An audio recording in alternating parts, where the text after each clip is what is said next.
where you kind of like start more with 4 ofs and you move it from there, is probably Yeah, Saito. Saito. I was gonna Like, say exactly say that. Yeah. right, like you've seen a lot of his deck lists, and they are just like mostly 4s, Yeah.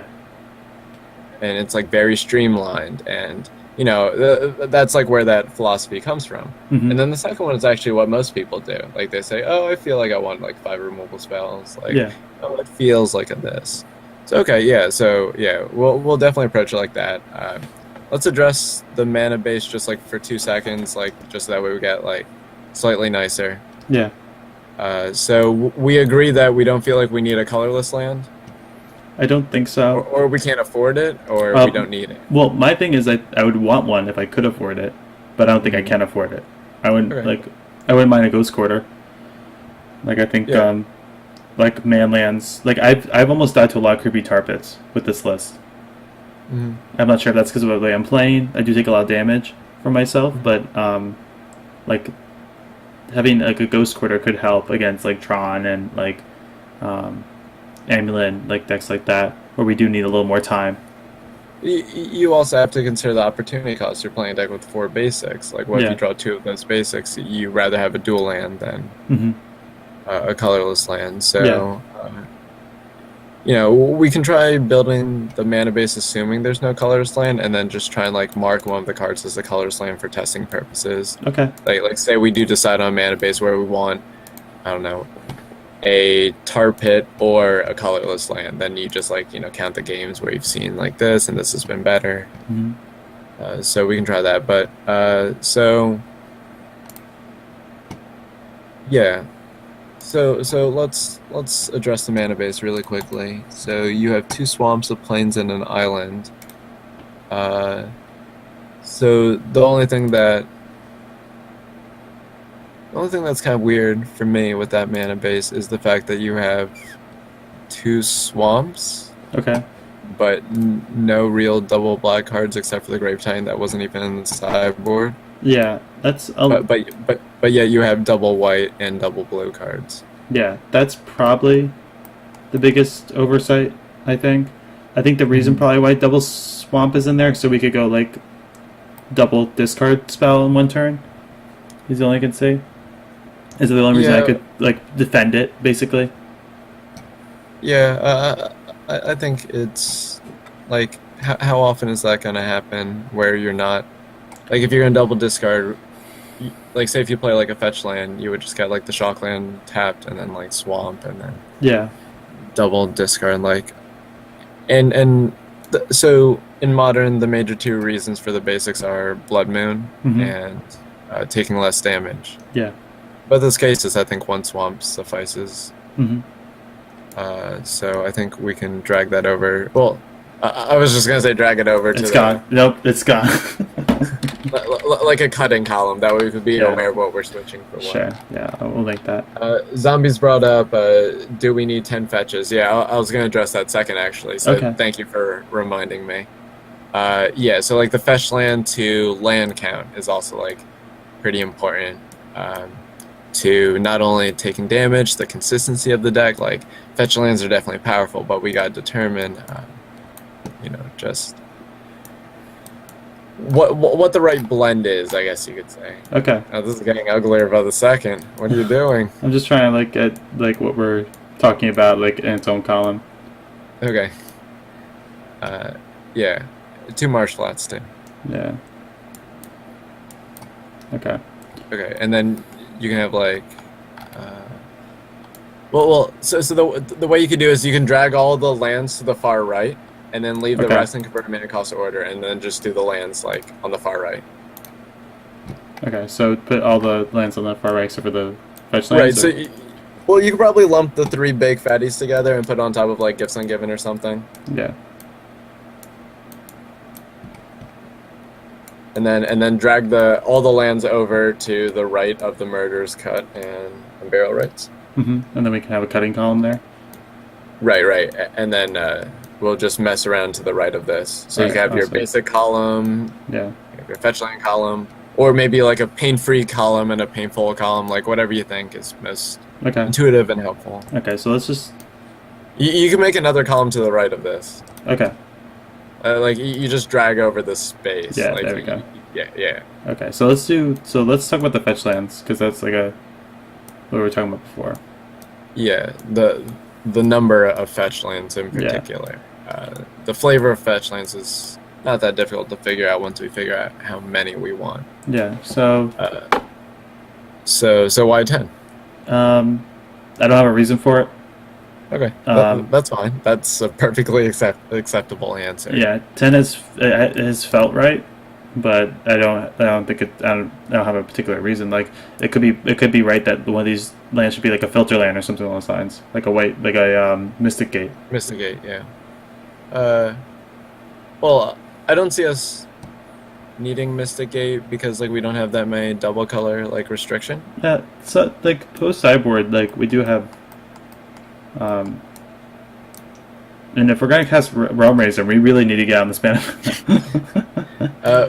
We need the like Mossfire Valley, I think it's called. It's the Odyssey. Like it's like a signet land.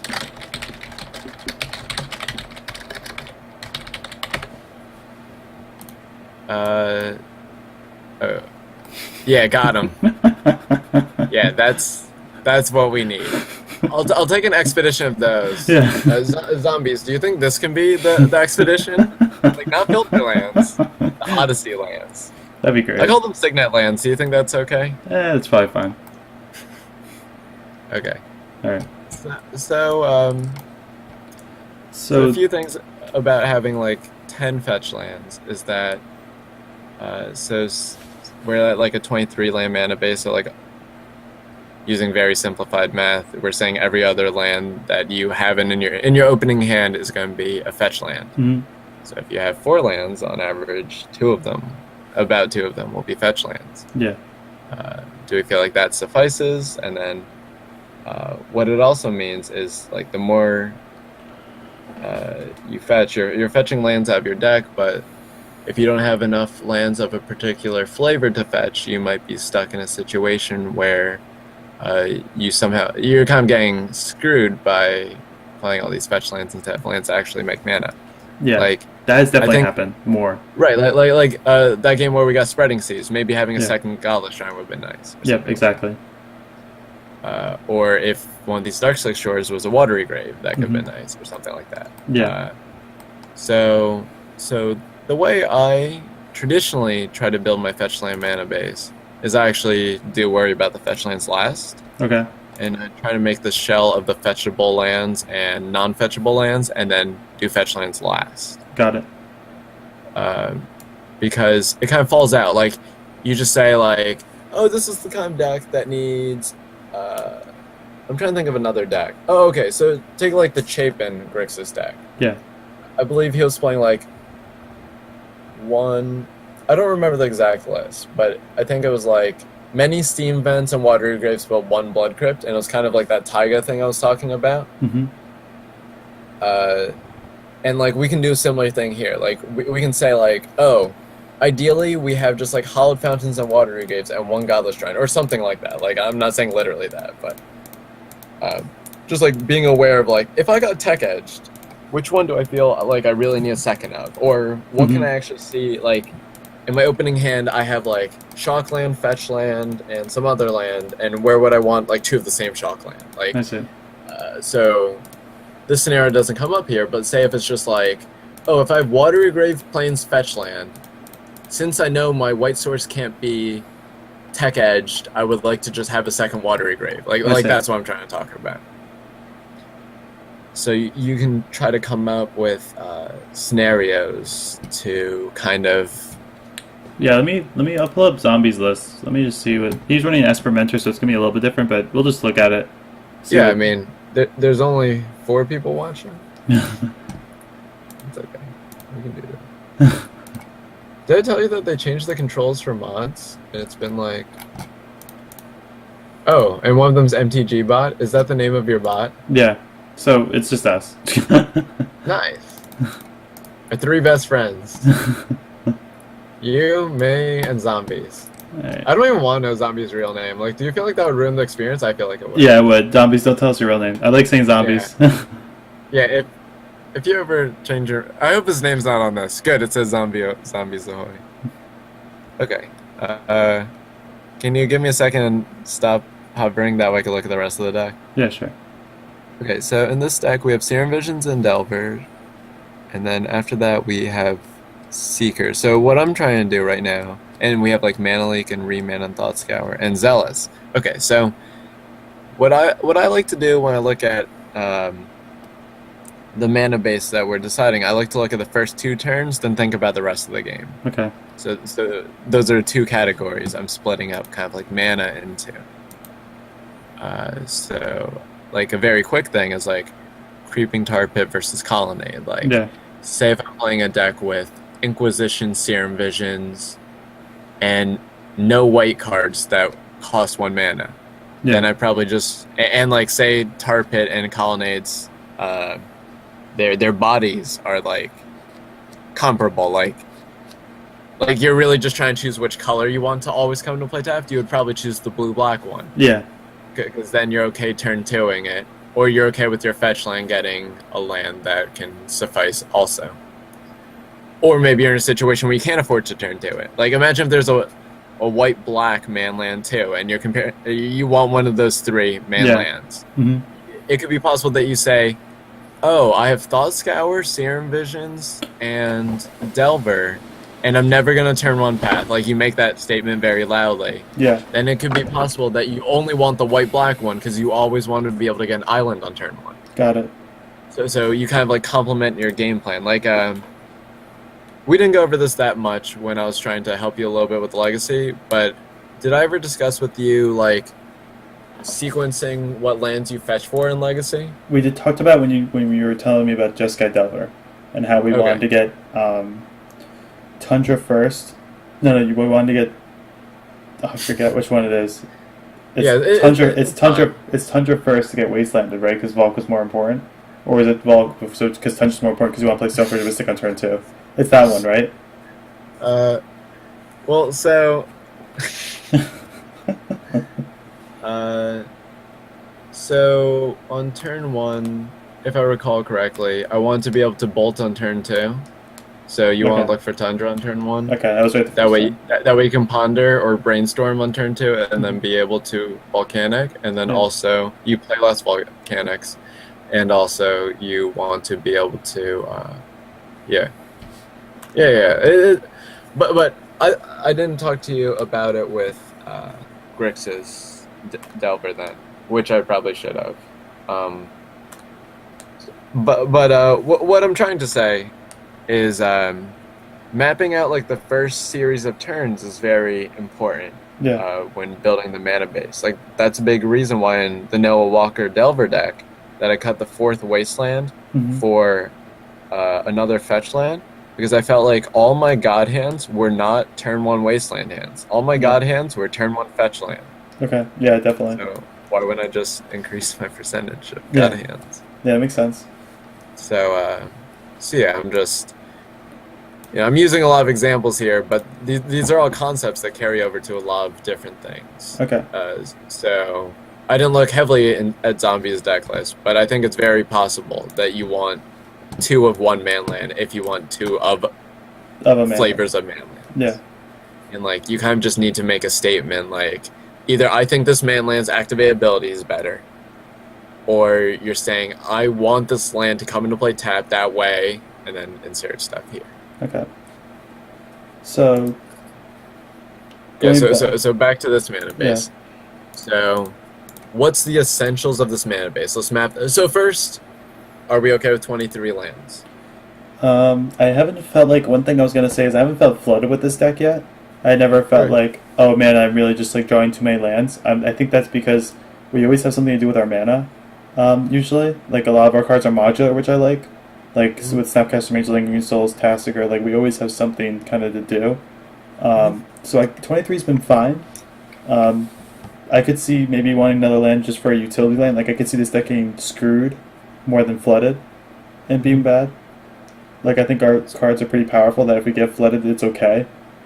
And you probably wouldn't be opposed to like a 24th like land being like a tag edge, like that type of play. Exactly, that's what I was talking about. Yeah, like that's exactly what I was thinking. Like a tech edge or a man land or something along those lines. Something where it prevents a little bit of flood protection and also like just hitting our land drops is probably just good for us compared to other Sure. decks. So, unless if it changes in the future, we'll tentatively have 23 lands with a potential 24th land that's acting like a spell. Yeah, exactly. Just like Wasteland and Legacy. Like, Yeah. you say those are lands, but really they're like spells. Hmm.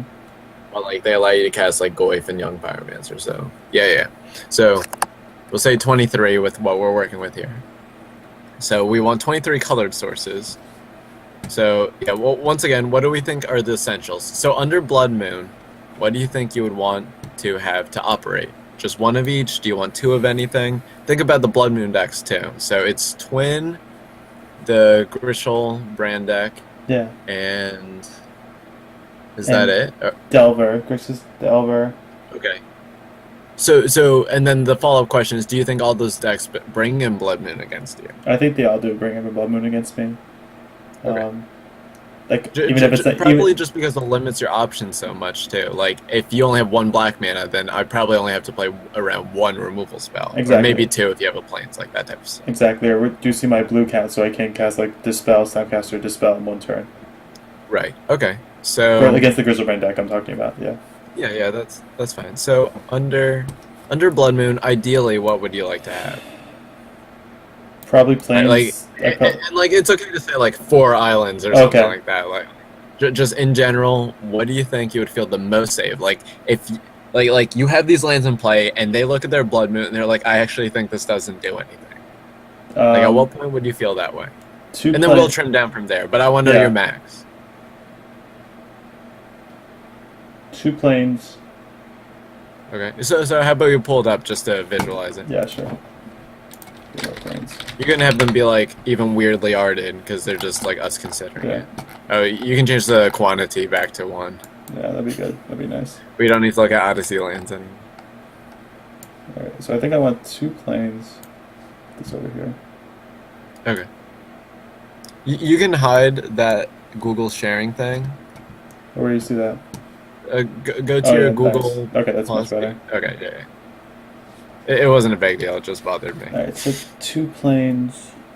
I think if I'm playing against Twin, I'd probably want 2 planes so I can operate. If he like taps down a white source, I could have another white source available for path. Okay. I probably want 2 swamps. Okay. I don't know if I need 2 swamps. I probably just need 1. And I probably only need like 1 island. No, probably 2 islands would probably be like the minimum because of Snapcaster Mage. Okay. So what you're telling me is that if you're playing against, say, Twin, and you have out plains, swamp, island, and they know that that's all the basics you play. Yeah. You think that would discourage them enough from playing Blood Moon? Yeah. Or like it makes it useless enough for you to be able to win the game in a normal fashion? Yeah, I think that's fine. I don't have really any double black spells unless we added a divination. That obviously might have changes, but I kind of like. I think this is fine. Okay. This And like this can change later. Like Yeah. you can come up with a time. Yeah. what do you think about this? So I'm not. Let me think. Can you scroll back over, please? Yeah. I don't believe I'm convinced on 2 islands. Okay. What's the second island adding? It's adding Snapcaster Mage, Flashback, Serum Visions, or Gifts and Given, and also lets Vendilion Click resolve. Okay, so I think Vanilla Click's very minor. Okay. Like you could also just not be playing Vanilla Click in general or something like That's that. true. It's The Tasker activation could be relevant. okay. Yeah. And then the Snapcaster Visions I'm not sold on because it could just be Snapcaster or anything else. Like, Okay. it doesn't stop the Snapcaster. Like, you know, you can still value out other things. Yeah. And then anything relevant in the sideboard that I'm neglecting with the second island. Oh, probably Realm Razor. Yeah, you're right. No, that's okay. it. No. Okay, so yeah, I'm not sold on the second island. Okay. But we can always go back. Yeah, that's I'm just leaving it here. I'm trying to think about the second planes. I agree with 1 swamp. Yeah. Swamp's really just for like discard and like some removal, but not Hmm. even that much. But like our swamp, like even our main deck, like our swamps are like not very like mana intensive. Yeah, The deck, which is good, is like the deck's not that mana intensive, like yeah. which is Like nice. someone's telling me that they don't like how in Hearthstone, um, yeah, this was the one time I streamed Hearthstone. I haven't streamed since. I'm probably just gonna stream Magic when the new year. Like, I'm probably gonna wait until like January or something. Okay. That way I don't have to play my secret account that I'm not gonna share on screen. Yeah. The problem is the Player of the Year championship, because you can like rack up QPs in the same format, either constructed or limited, Okay. and then you can qualify for the Player of the Year championship. And I'm in the running on my secret account, I but see. I don't want to share it because Yeah. then I would have to pay $10 to make another one. Yeah. So that's preventing me from streaming. So I don't mind helping you out and stuff Nice. in the meantime. You know the help And I can get. then, yeah, I wouldn't worry about it. And then once the year ends or I feel comfortable in the players race, then I will stream again. Uh, Second island is important on the off chance we get boiled. If we get boiled, we can still just look for shocks. Yeah. The second island doesn't like it's really just Ghost Quarter and Blood Moon and not taking damage.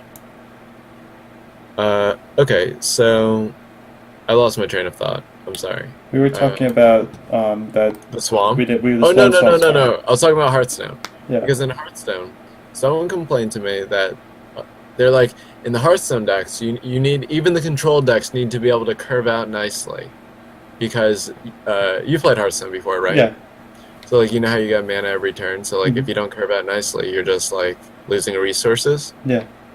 So they complained about that, and I was just like, Magic's not any different. Like, have you like what I Yeah. said to them was like, have you ever looked at like any of Kunya's like control decks? Like usually it's all just like 1 and 2 mana cards and like a few win cons, or Yeah. hopefully no win cons, but like Yeah. Yeah. yeah, and like look at this deck. Like this deck is under the control like column for me. Maybe combo control. I don't really care. Yeah. But like look at this curve. This is Mhm. like very comparable to like I think this is a better curve than Twin. Yeah. I love the cover of this deck. I think like it's mostly But this is a control deck, so like yeah. you know that statement's kind of not hollow, but it No. loses some value. Mhm. So yeah, I do like the operations of this deck under lower mana. It allows you to be allowed to play more Magic, Yeah. and what I mean by that is like your opening hand, you could be like, okay, I can cast my spells, like. There's plenty of decks like, say, Jund, and they have Olivia in their opening hand and 2 lands. You can actually just lose the game with Olivia in your hand. Yeah. Meanwhile, in here, okay, we have like Iona and Elishnorn and Burial Rites. And like maybe Gifts too. Yeah. But other than that, if we just get to 3 lands, we're fine. I don't think there's many control decks that can say that. Mhm. Even Twin has a hard time saying that. Yeah. Like, Definitely. it's hard to play like the tempo game plan if you're stuck on 3 lands. Yeah. They can't like play multiple spells. They can't like react to something and then also like have the combo up as well. Like Right, right. Right, so that's definitely like a huge advantage that this deck has, and I don't think that's to be underestimated. And we're gonna factor that into our mana base too. okay. So, do you want to? So going back to the basics though, yeah. So I like 1 swamp. I could be convinced of 2 islands, but I'm not. How do you feel about our island count if we're at 1 or 2? One, I'm a little bit worried, but that's probably not like a rational worry. It's just more like, oh, I just want to be able to like cast my spells.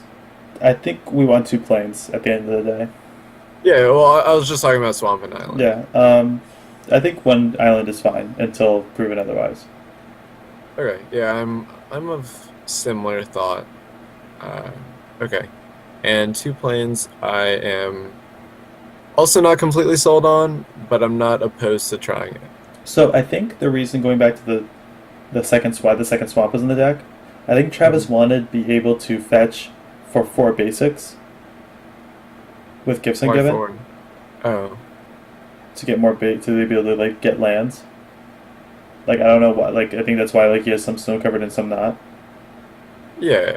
I Yeah. mein, I think it's worth just playing snow cover in general, Yeah. in modern. But um, yeah, like like yeah, that's exactly why you play snow covered and not Yeah. uh, gifts ungiven. The problem is it's also telegraphed that you're playing gifts ungiven, so I might actually only want to play normals. Okay. Like you gotta think about how often you playing a snow cover land makes them realize that you're playing gifts versus you actually gifting for it. Hmm. Uh, yeah, so I want to factor that in, but that's like a minor detail. Yeah. But I'm probably on playing two planes. Hmm. Like you've played more with this deck than I have, but you haven't gifts for lands, have you? Never. Like if you were going to, you're probably just better off getting three fetch lands Yeah. Yep. and I don't know another land. Yeah. And I think just we need two planes because of like we have like a lot of double white, so and I think like if we're gonna play the rats on the sideboard, like being able to fetch like more planes. What was it? Untapped white. Untap white and untap white that like doesn't deal us damage is important. Yeah, I'm not. So like the thing is like Path to Exile isn't really like a turn one removal spell, so I just feel very confident that we can get like a shock land and like Okay. just save like the Flooded Strain or Marsh Floods for the one planes. Okay. Like it's just one turn that you need to untap land. Obviously that falls through if you have planes in your hand, but if you have planes in your hand, you just play it as your fourth land ideally. Yeah. So that's why I'm not convinced on it. Okay. If you want to try it for a while, I'm not opposed. Okay. I could be convinced that has its place, but if I were making this mana base, it would be one of each. Okay. I'm willing to try that. Like, I guess the yeah, that's fine because we would need like two swamps. I was thinking the reason why like having swap on turn one's really good is we have like Disfigure and like Inquisition versus Burn, which is very important. It's like the matchup that like requires us to have untapped. Yeah, right. But can you ever have swamp? Yeah, that's bad. Yeah. Yeah. So let's. I'm fine with doing one of each. Okay. And then if this could be bad if they like I don't know Blood Moon or the like Ghost Quarter your basic and something else goes wrong. But like I think it Yeah. has to go horribly wrong. So Okay. yeah, and like I would like playing normal basics. Yeah. Okay. I'm down with that. Just as we discussed earlier, it's kind of a telegraph in modern when Mhm. you're playing blue deck with snow cover.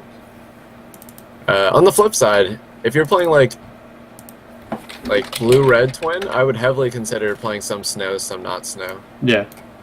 Like just a random split. And even like fetching snow lands aggressively or something, like just keep the Just- scent off. Yeah. Do I not have an You're honest? using some unplayable lands. You don't like this swamp? It's okay. That island's kind of nice. Yeah, I think they're fine. Did they give us our rewards from the Community Cup yet? I don't think so. I wouldn't play with. Do you have unhinged lands? They're supposed to give you unhinged lands and Thalia. Yeah, I don't see any. Just search Thalia. They're supposed to give us like the WMCQ Thalia. No. Rats. Do you have like Lorwyn or something? I saw Lorwyn planes. Yeah, I saw that Lorwyn. liked. Oh, did you? Which one? That one. This one? We can do Lauren. I like Lauren. Okay. Island, I like the one that connects to the swamp. You have it, yeah. This one? Yeah. Yeah, I like Yeah. this one a lot too. Alright. So what you're telling me is we can't agree on Shadowmoor, but we might be better at Lorwyn? Yeah, that's what I'm Because thinking. everything changes in Shadowmoor. Like, Yeah. all the good things. Yeah, like, that swamp's insane, right? Yeah, exactly. Okay, cool. It's so funny. Yeah, no, that makes perfect sense actually. Because like that we like it, and then like Shadowmoor, We hate, everything's like- all like corrupted. exactly. I mean, like we can't like we hate each other. Like oh my Yeah, god. we can't like decide. And Yeah. stuff. Yeah, that's right. Okay. Just how we drew it up. Exactly. So you can get the island, the Theros. Ew. Okay. So far the only lands we have in our deck are 3 basics. Okay. So now, let's come up with the shock lands. Sure. Oh, you can get rid of the snow-covered swamp, or you could leave it there right now. Just where that is way it? we have 23 lands. It's up to Yeah, you. sure. Yeah, we'll just leave it with the Dark Side Shores. And like the cut column. or Exactly. whatever. Here, I'm gonna put these off to over here just so that we can have. Yeah. So we're sold on 3 basics for now. Mm-hmm. You had to be logged in that I think weekend? I was logged in, so I'm not Yeah, sure. yeah. Because I was going around telling like Matt, Will, and everyone else Yeah. except for Travis. Now I feel bad. But well, it's because like Travis doesn't play that much and he doesn't care that much. Yeah. And it was a oh, and I wasn't sure if he was sleeping. Yeah. Uh, but I was like Paul revering, like, go on Magic Online, go on Magic Online. Uh, so, and I saw you on. That's why I didn't tell you. So, Mhm. I know you were on in time. Yeah. Okay, so let's talk about Also, my what update is there? Magic Online's up. Oh, is there cube drafts? Might have to. yeah. If you want to do a Skype call cube draft, that could be fun. Yeah, I don't know. I was like pretty big into Cube a little while back, but like now it's just like I don't really. It's like I tend to only play Magic for formats that like I'm here to. Like, Irrelevant. yeah, exactly. Like it's, Wow, no Rug Delvermere? Get out of no, here. no, okay, no. That's not relevant. Like that's still relevant because you're like learning. Like I don't think Cube is like teaching you as much as like other formats Yeah, could. it's more like just having fun. Yeah, that's Yeah, fine. It teaches you how to look for interactions that you might not have thought of. that's true. Yeah, they've been pretty Yeah. bad. Yeah, I would be. I'm not opposed to it, but Okay. that's just And my like stance on it. I don't mind skyping into normal stream too, just so I Yeah, could give you more. I could prevent mistakes before they happen instead of saying it three seconds after. yeah, exactly. Yeah, we'll have a co-op stream, Yeah, that'd be awesome. the Just EV stream. Yeah. Wait, how do you pronounce it? Is it Just Ev or Just EV? It could be both. The way my sister said it was just Ev. Yes, that's all saying Travis. Wait, what's the second part? So priv. That's what I. Nice, I nailed it. So like, do you know what so priv means? I just thought it meant like so privileged. Exactly. That's what my sister. Because you're like my sister always like you're so privileged. You just get to like work at a hair salon, like play Magic, and like just like do whatever you want. Like I was afraid to say that to Travis because he went to Princeton, and you know how those guys feel. yeah. Privilege is like their middle name. No, I'm just kidding. Yeah. When I went to Travis's graduation, he said, "You can hear the word privileged a lot, and just be aware that it does mean arrogant. like every time they say it, they actually mean arrogant, but they don't want to sound that way. Yeah, I get you. Yeah. And like every speech was just like, as you know, being a privileged prince, and I'm just like, oh my god, can't believe this. Okay, Yeah. but it's funny because I don't know if you saw it, but like on your stream like a day or two ago, Travis and I were having a discussion on how to pronounce it. And I'm like, I'm pretty sure it's just have so priv, and he's just like, oh, I pronounce it as like just EV's so privy or something like that. Yeah, it's kind of wonky. Okay, so back to this. So the way you do the shock lands is first you determine if you need one of each. That one's not very hard. Okay. So I Like, think like we obviously need one of each. yeah, that's yeah. Done. But there do exist decks where you don't necessarily need one of each. Yeah. So like a good example could be a lot of them existed in the past before we had 10 fetch lands. Okay. So like certain lands can only get certain other lands. Yeah. I can't think of any off the top of my head. Oh, okay. Here's like a stupid one, but like burn, Naya burn. Okay. Like okay, you're like okay, Sacred Foundry and Stomping Ground, and you're like oh wait, I don't need Temple Garden. Yeah. Exactly. Yeah. So first we have one of each shock. Great. Yeah. Now the follow up is like, are there any that like when they get tech edge, do you feel like would be absolutely like you need it really badly, like something like that? Yeah. The first one you can always just fetch for free. Yeah. The blue one. It's definitely Yeah. the blue one is the most. So. It's a blue land definitely, I think, and I think it's Hollow Fountain. Watery Grave is the best turn 1 land, I think. I think we can both agree on that. Like turn 1 fetch land if we have to fetch a turn 1. When we don't care about our life total. So the follow up is Watery Grave Plains good structure? Like is that a good mana based structure in a game? I think so. Like a nice parallel that's very complicated was the Travis control deck. Yeah. It was just like, what 2 lands would you want on turn 2? Yeah. and then just the hierarchy that we're okay with. Mm-hmm. So when you say you're gonna like in the dark and say your hand's all fetch lands, what's the first land you get? Saying Water. like Watery Grave, then the Yeah. follow up is Plains because Yeah. what if you want to like you're playing a Spirit? Yeah. Exactly. So that's why I asked that question. Yeah. So I think Watergate Plains is what we would want to operate with 2 lands. I think Okay. having double white though at some point in the game is important. And So you want at least one more white land. yeah, and I think I want another blue fetch land. Godless Shrine is only really good when you're trying to Green like shock land. the shockland. Yeah. So like, I think like Godless Shrine is like only really good when you're trying to like get like double black or double white or like have some form of like it's not like Godless Shrine is definitely the worst fetch land I think. Sorry, fetch land, shockland on the deck. Except for Lingering Souls. Like, That's it true. could be possible that you get priced into a position where you only have Hollowed Fountains, Island, and Plains. Yeah, that's true. Yeah, Um, and Lingering Souls like, is like if your Godless Shrine gets Tech Edge or something Mhm. like that. yeah. It does a lot. So, Yeah, so I think a second of each color is what we want. a second of each color. Or a third, I guess it is. A third of Sorry. each color. So like we already made a case for having another white land Yeah. and another blue land. And then we want another And- black land. Yeah, probably. Maybe not necessarily. I'm trying to think. I'm sold on the second white land, the Yeah. second Hollowed Fountain, and I do like making them different and try to like always fetch the same one. Okay. I Like, only have it the might- difference because that's what I own, but okay. Yeah, well, like, for instance, I do this in Legacy all the time. So the fourth Wasteland that I cut is a Fledistrand. Yeah. So I play one Fledistrand, and when I'm like brainstorming or fetching, like, I don't tell my opponents this or anything like this, but I try to like play it like it's a Wasteland. Mhm. Like if I have other fetches, I always play it last. Yeah. Just so that way, unless I have Pithing Needle, hmm and I might Pithing Needle Fledistrand. Yeah.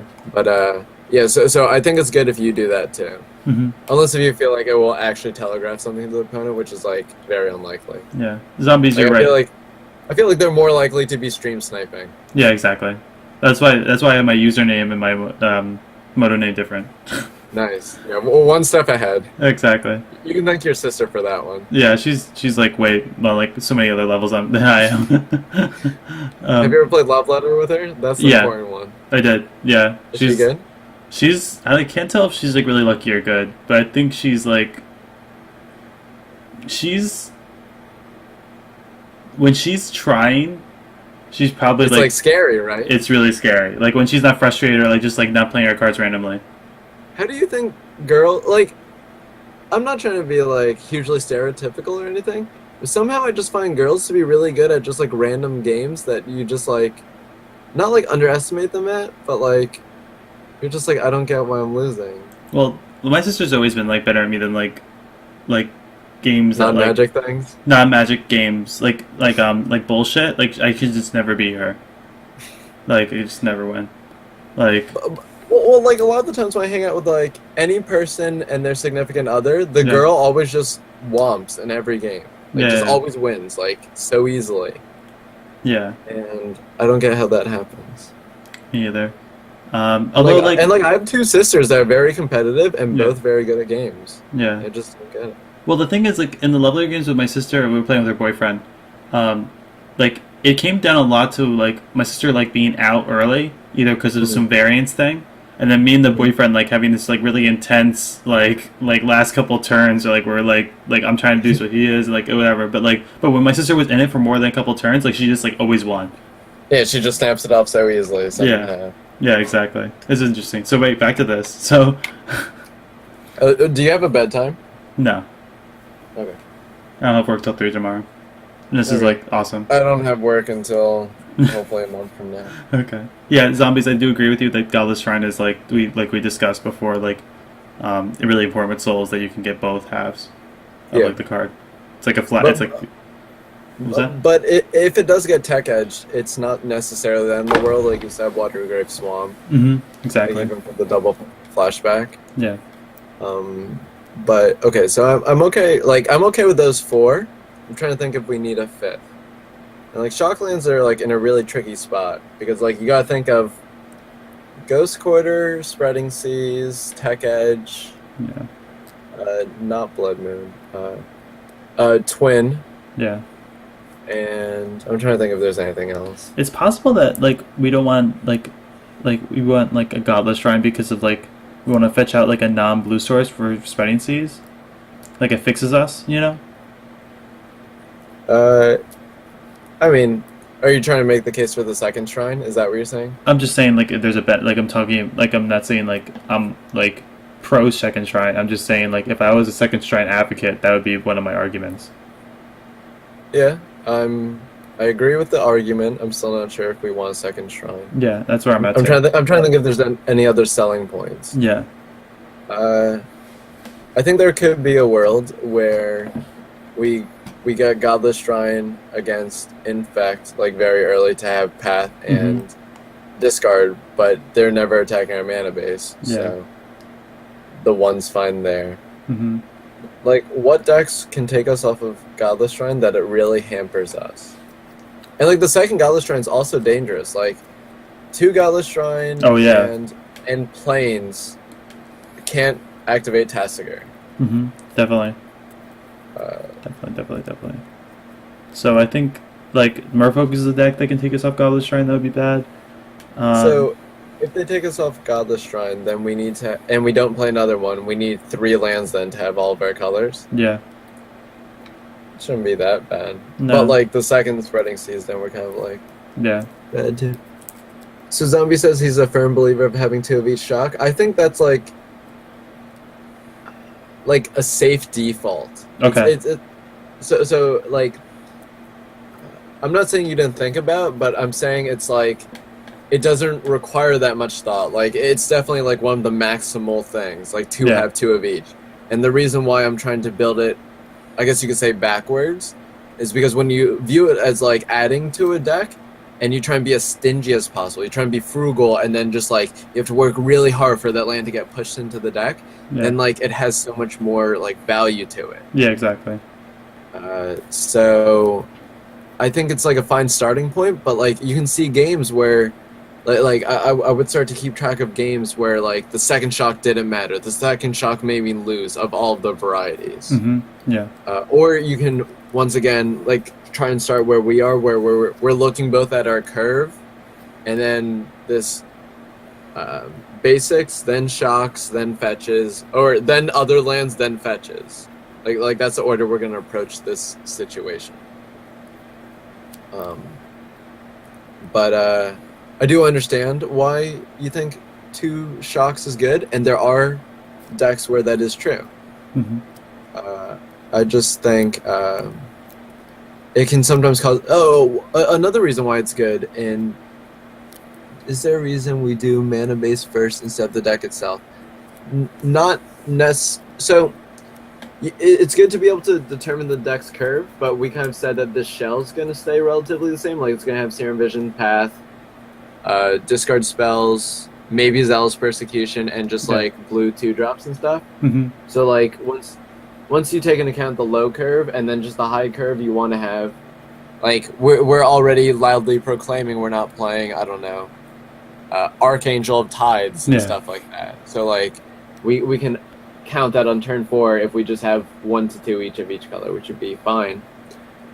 But besides the basic curve, what we mentioned earlier was that they're kind of like independent projects, and like it could be possible that changing cards in the non-land part of the deck could change the mana base. Yep. But we already made some assumptions and some agreements. Like both parts are gonna have a lot of discussion. Yeah. But we wanted to modularize it. Like, what if we finish the mana base and then, I don't know, I want to go sleep and Evan doesn't want to stream anymore, then we could just stop and at least we finish something that's constructive by itself. Yeah, and I'm a big proponent of like casting spells is really important, and I rather just like if I'm gonna get I think having the wrong land is a lot more detrimental than having the wrong like instant sorcery creature like card. I think like that's it's a you get punished more for having the wrong mana base than like the wrong spell in your deck. Yeah, like that Dark Slick Shores game. Yeah, exactly. And like another thing is like so zombies. I kind of have like we're a part of like a group that I've organized of like people, and I've been trying. I'm kind of like the leader of the group, and I kind of like trying to help pass on some knowledge about like just like fundamentals things. And I've worked with two of the people in the group heavily on mana bases, and I don't feel like I've worked with Evan at all on it. So I want to explain to him my thought process very thoroughly, whereas I believe that he can come up with a non-land part, and it would be very similar to how I would envision it as well. Hmm. So it's also like a training exercise for Evan too. Like that's kind of it. Okay. So that's why I want to start with the mana base at least. Because Yeah. I feel like I've never gotten to talk to you about it. Yeah. No, this is awesome. Yeah. So now we can figure out why we play Chain of the Rocks and Mardu and stuff. Because of Malaysians, the no Yeah. planes. Okay. Okay. So are you okay with those four? Yeah, they seem fine. Oh, what do you say? You're an Esper mentor. Maybe more. I approve of the pun. I'm more of a Gruul guy, as I mentioned earlier. Clay, May, and like 3 or 4 other people at college classified ourselves as Team Gruul. So, because when we went, like, they forced me to go to pre-releases in college, and then like the 5 of us chose Gruul for the Dragon's Maze. And did you go to one of those pre-releases? I went to. Like Dragon's Maze? I think you went to. I think we went to all 3 of them and did horribly at all of them. Yeah, but yeah. I think, Well, at Dragon's Maze, like for your guild, you had to like complete the maze. oh, I didn't go to Dragon's Maze. I went to Return to Ravnica Guild Pact or whatever that was. Okay.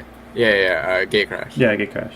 So in Dragon's Maze, you had to complete the maze, and the way you complete the maze is by having your people in your team winning matches. Mm-hmm.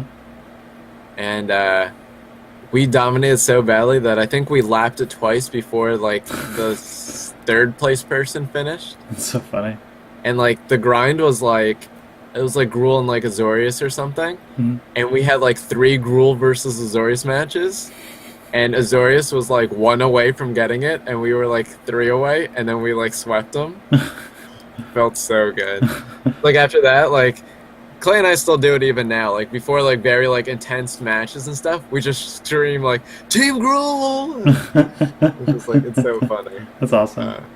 Or like we play 3-man team and we're just shouting like Team Gruul every round, and like Clay was the only one playing Gruul. Okay, so back to the mana base. So 2nd Godless Shrine, yay or nay? In your opinion? I just don't see like any. Again, we want to be stingy, and I feel like adding it is like not as stingy. Yeah, I think it's too risky to have Yeah. the 2nd Godless Shrine unless if we find room for it when we look at Yeah, we could have another. fetches and like other lands. Like, yeah, like We could solve the Godless Shrine problem with another land. That's what I'm thinking right now. yeah. And like it could be possible that as our 23rd land, it's a Godless Shrine, but maybe not as one of the first 10. Exactly. Okay. So, these So- are. Let's put this in the set pile. Yep. I still want to do fetch lands last. Okay. Just because once you determine like your non-fetchable lands, you can kind of like figure out like more what I was saying in the beginning. Like when we had 7 lands, I said, okay, what land are you getting on turn 1? Then I said, is Watergrave Plains acceptable? Like that type of stuff. You start to see Yeah. how the lands, like how a typical game plays out, how the lands kind of like fit together. Yeah. So now we're gonna look at non-basic lands that we're considering and see how those fit together. Okay. Oh, I got the Esper Mentor joke now. Oh, really? Like- That's.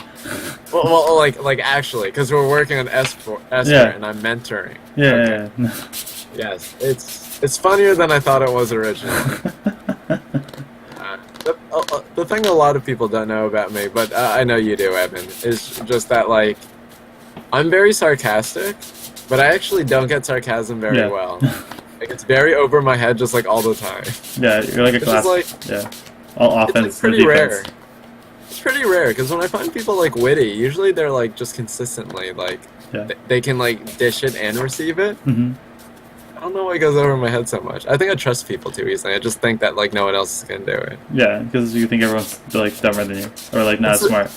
it's a Jason Chung thing. Yeah, exactly. Oh man, I miss Jason. We got to like go to Sydney or something. Yeah. Yeah. Anytime I like remotely mention like anything close to like Jason or Simon, Yeah. they like message me back and they're like, "Are you coming to GP Sydney?" I'm like, "Oh my god." Sorry, I didn't quit my job. I got Yeah. unemployed, Jason. Yeah, exactly. Okay, so non-basic lands. So what non-basic lands in all of Modern would you even consider? All right, let's do this. Non-colorless. They have to be colored. Okay, yeah, that's fine. But it could be single color. It could be like Urborg. I just want to bring up lands just so like I like not forget anything. Sure. Turn off versions. Is that right? That's what we want. Yeah. So I would consider. Did you put format modern? Oh, let me do that. So we can't have like broken down. And then yeah, and quantity 0. I don't know if we're at that or not. Yeah, there we go. Okay, so they have to be colored lands. Ideally, Okay. but I don't know how to filter that. Right. So Cavern of Souls. that's That's like kind of colored. I could see that being. Like, is Jason Snapcaster both human? You know, we have all wizards, Oh, you're a wizard here. and no, there could be human too. Shit, this is a human too. Okay. So- I'm willing to pull Side of Cavern. It's funny because I wasn't considering that at all. Yeah, that's why I wanted to open this up, just because I think we can get more ideas. Yeah, I usually run Gatherer, but I'm okay with this. I would.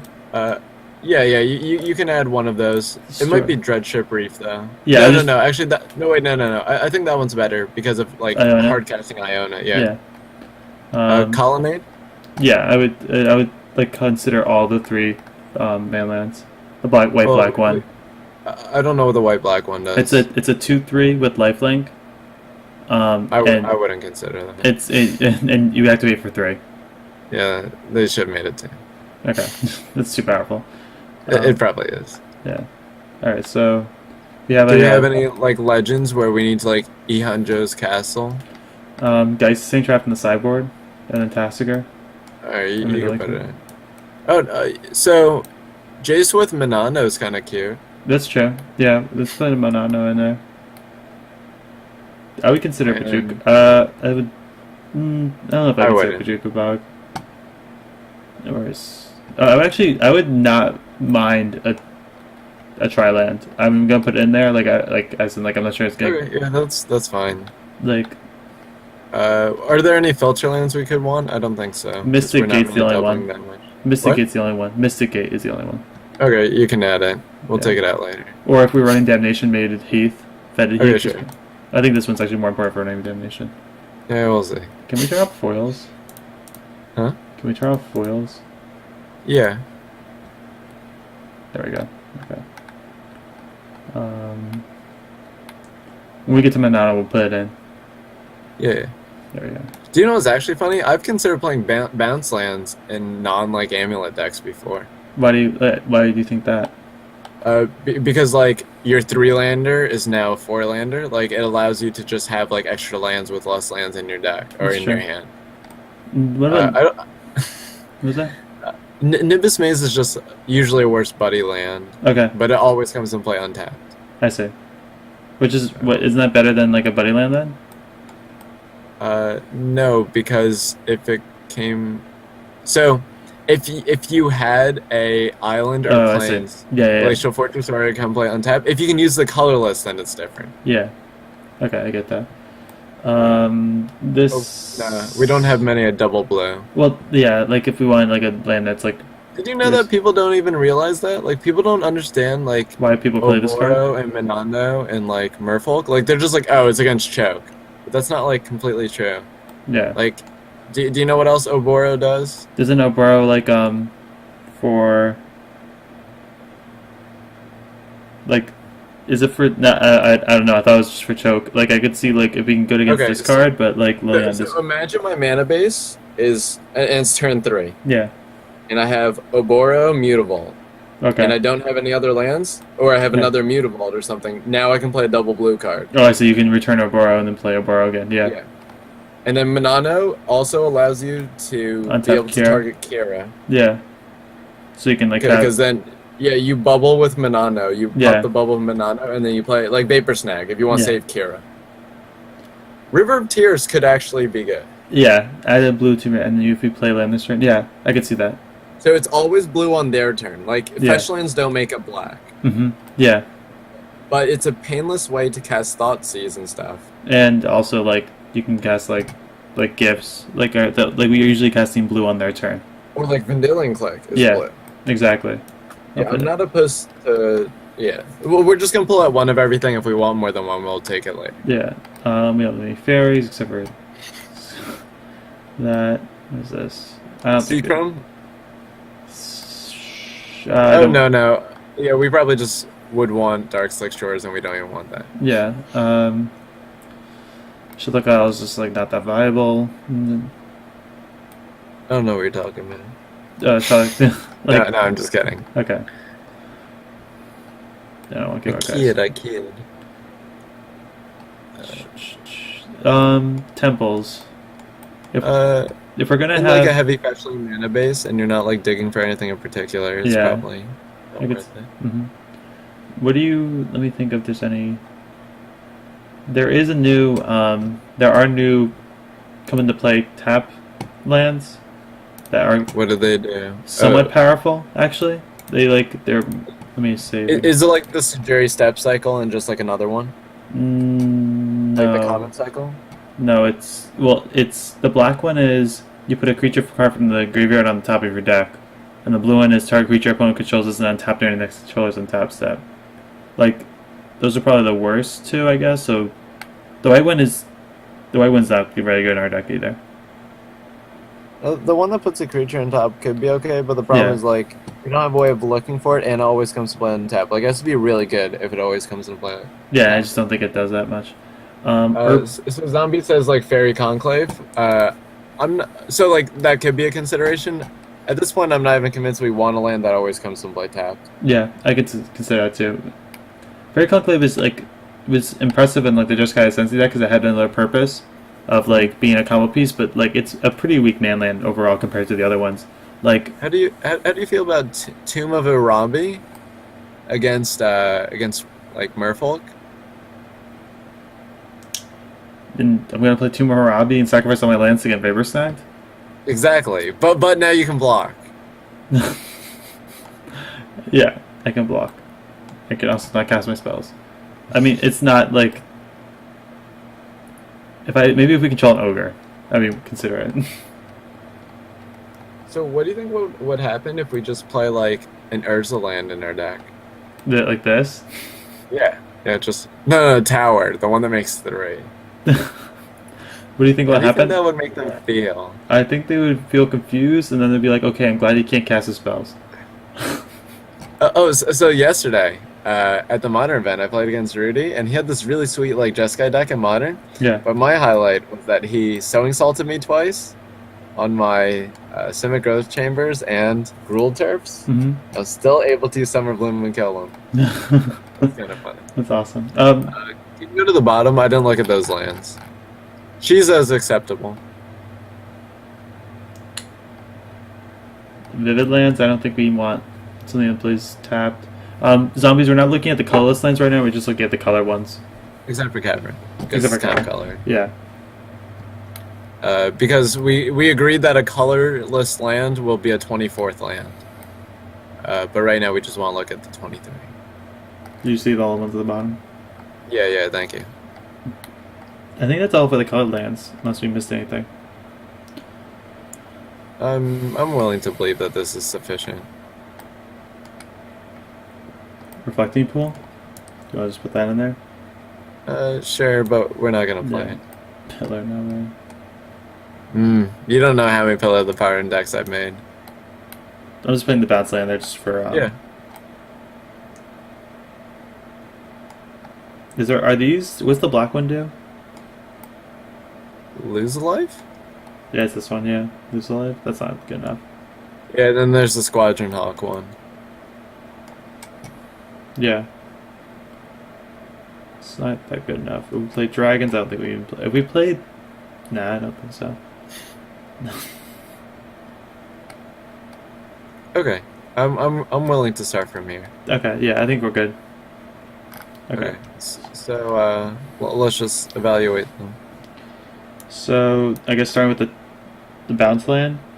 Okay, Um, so with a bounce land, that means that you're taking a turn off, mhm. like forcibly. Is there a turn that you're willing to take off? And then the other question is, um, does having lands that act like that make extra land drops, like how important is it for you to make your land drops up to what point? So I think with bounce lands, like I think where a bounce land is acceptable or good in a world is where we can like play like turn one Thoughtseize, turn two Inquisition, or like sorry, turn one Inquisition, turn two Thoughtseize, play a bounce land. Or like Serum Vision? Or Serum Visions, yeah. And then also we could do is like also put another land in our hand later in the game to like use with Jace. Like if we had like a fetch land that we couldn't really fetch, we can like bounce the fetch land and like draw and discard with it, or like bounce um like if there's like a land that came into play like and gained us a life or something like that'd be valuable. Right, But and yeah, that's something that shouldn't be overlooked too. yeah, Like, say if you're on like 3 lands and you have a Jace, yeah, and then you draw like Orzhov Basilica. Now you have both 4 lands and a card to discard. exactly. So, Do you want to put that in the maybe pile? yeah, Like this is like maybe, but like this is like the more like you're going to Hollywood. This is the Hollywood pile. This is like the like you're yeah, Hollywood week, yeah. yeah, Like you made it, like you made it past stage. You got past the first hiring committee. exactly, yeah.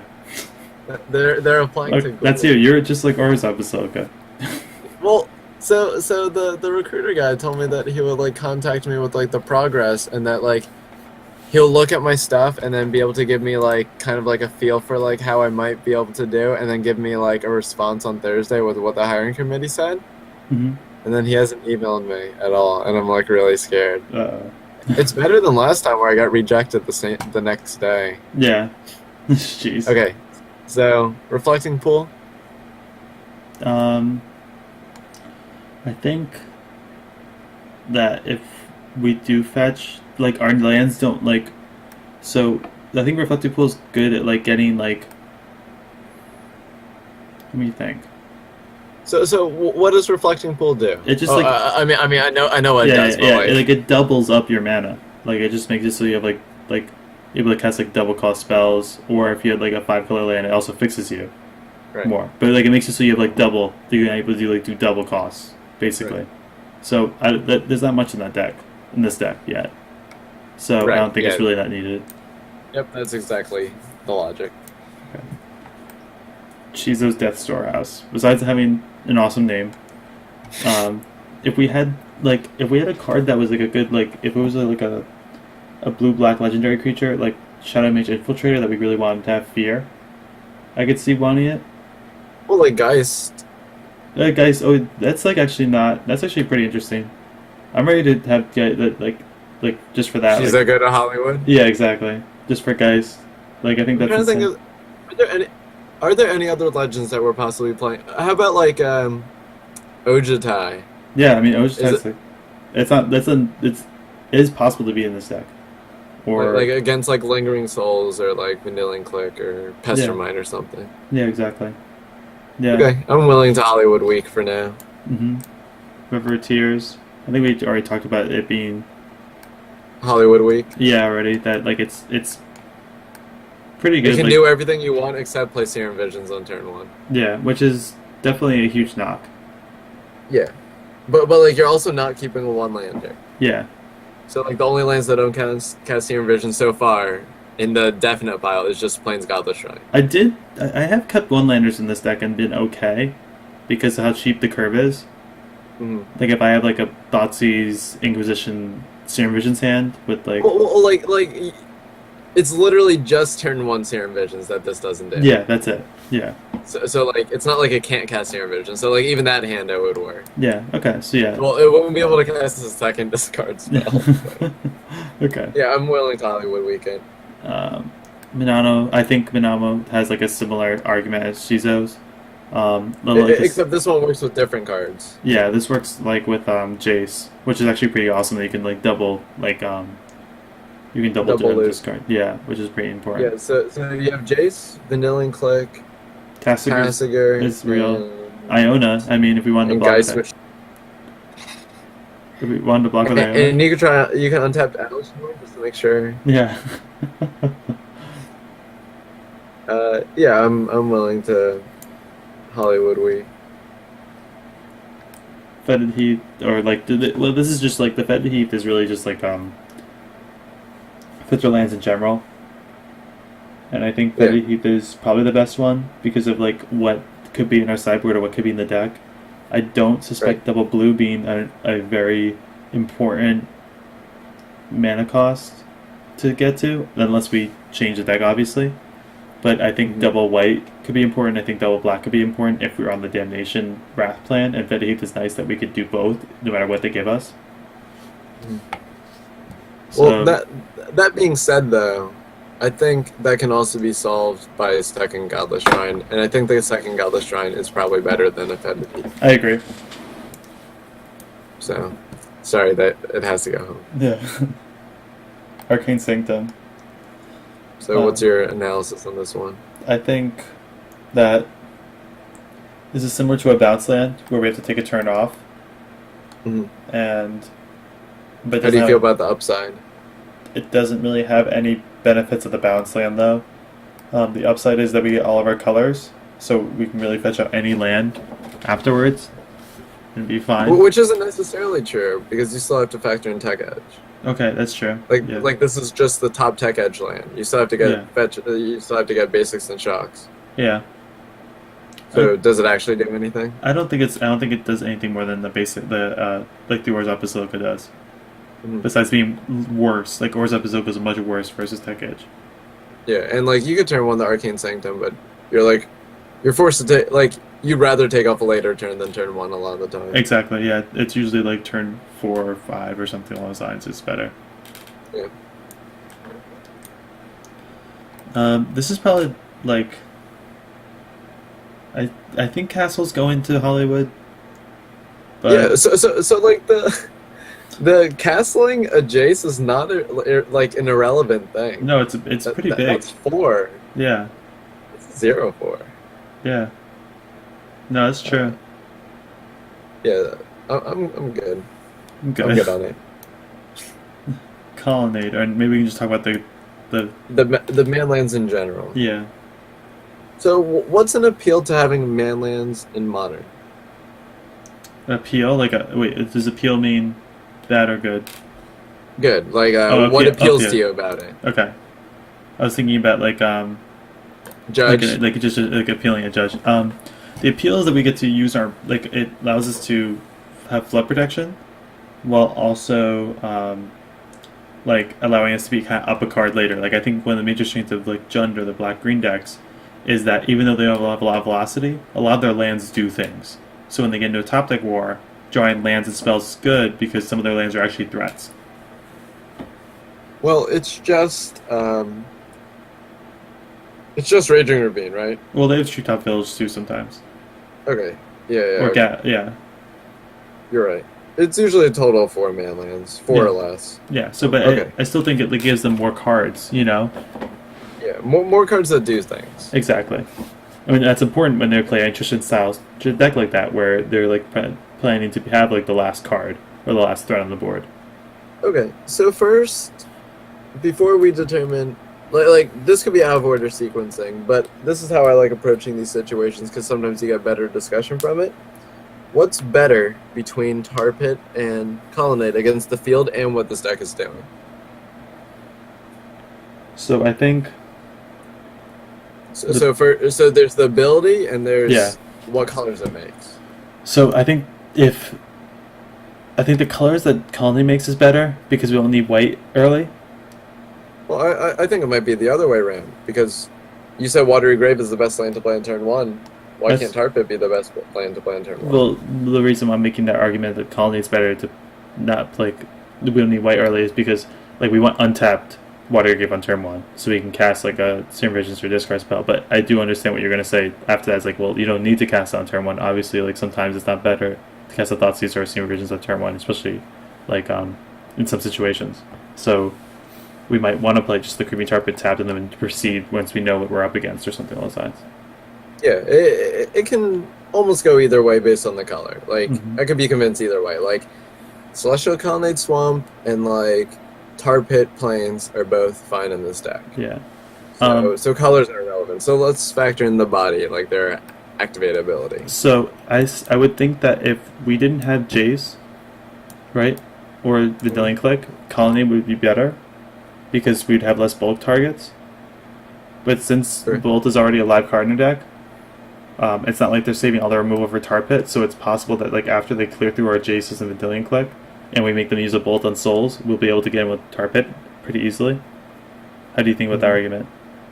Okay, so that's not initially what I would have said. That probably would have been a follow up to my original intuition. Okay. So if you scroll over a little bit, it's actually all the 1-drops is why I like Tar Pit. Okay. So it's the fact that on turn 5 you can go 1-drop. Okay, I'll animate like either Coast is clear, I set up next turn with Serum Visions, or I'm leaving up Path. Yeah. Attack with Tar Pit. Yeah. I see. Colonnade can't do that. Yeah, I see. And then the other factor for me was Jace, like the looting effect. Like the fact that you can just like ditch your extra lands, but if you have Colonnade, you become torn. And Yeah. I think it's better to just premeditate those decisions. Yeah. And then third is exactly your Bolt argument, which is very accurate, very good. The fact that if you were playing a non-boltable deck, like old Travis Control, Yeah. like that deck was not boltable, and Colonnade was like by far like just it ate double bolt way too many times. Yeah. But yeah, so with all those reasons combined, it's just like very clear that Tar Pit's better in my eyes. Okay. And you were leaning in that direction as well. Yeah, exactly. So, is Tar Pit even does going to Tar Hollywood Pit then? belong in this deck? So what does a manland do? So you gave me more of a, I don't want to say abstract, a less detailed answer of how like Tar Pit interacts. Like you kind of just said, oh, you have more action. Yeah. So what does Tar Pit like actually do? Like what's Tar Pit's role against Twin? In fact, just John to Obzon, like just normal matchups, and then we could determine if a manland's okay. I think Tar Pit is good in places. Just adjusting the chat real fast. C19, that's awesome. If you want private message me to the list, maybe we can like cross-reference it after maybe we're done with the mana base and see like where our ideas are at. But thanks for watching. We're working on this deck and it's been going pretty cool. Yeah, we just 4-0'd a daily with it, Siege, so it's interesting that you also did well. Maybe there's something in the meta where like the type of deck like this is doing well. And like if there are some difference in it, you can also check out the VODs once this broadcast finishes. Or I don't even know how VODs works. It probably doesn't it like go up as it's going too. Yeah, it does. Something? I'll also probably like make a bridge version, put this on YouTube. Yeah. So, Creeping Tar Pit. Going back to Creeping Tar Pit. So, yeah. I feel like Creeping Tar Pit's very good at closing out a game when both sides' resources are dwindled. And there's only really kind of like the stragglers are very like weak creatures, like maybe like a Snapcaster Mage or like kind of like the dust is settled and like Tar Pit's kind of like the only thing that's left. It's good at like ending the game where like another lane can't do that, you know? Like it allows you to like also like raise better, I think. Like if like you're like playing like Tastic or Creeping Tar Pit and you're versus like a Storm deck or whatever and they're like top decking, you know? Or like an infected that's like top decking. Right, and Tar Pit can also complement Lingering Souls a lot better. Like you have a lot of pressure, kind of like out of nowhere. Yeah, that's also evasion, like evasive pressure. Like we could race the Tarmogoyf with Tar Pit and Lingering Souls, supposedly.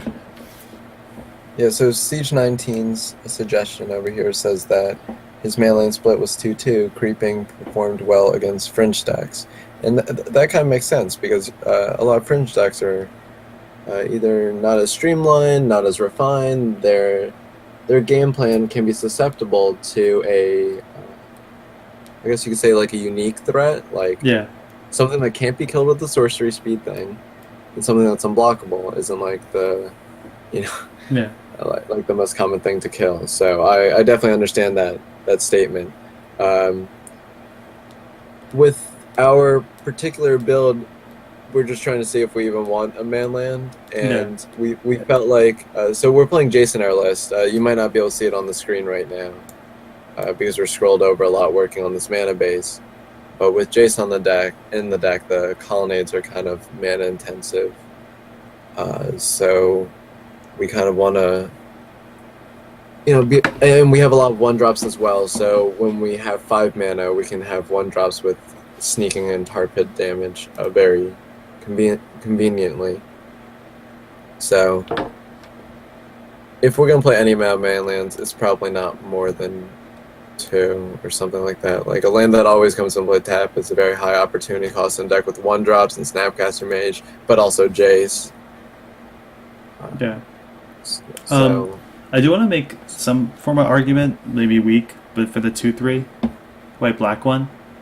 okay, Go for it. I think the lifelink is not a. I think lifelink is probably the biggest selling point, and being able to gain life versus burn to get out of like the bolt range, I think is a pretty big deal.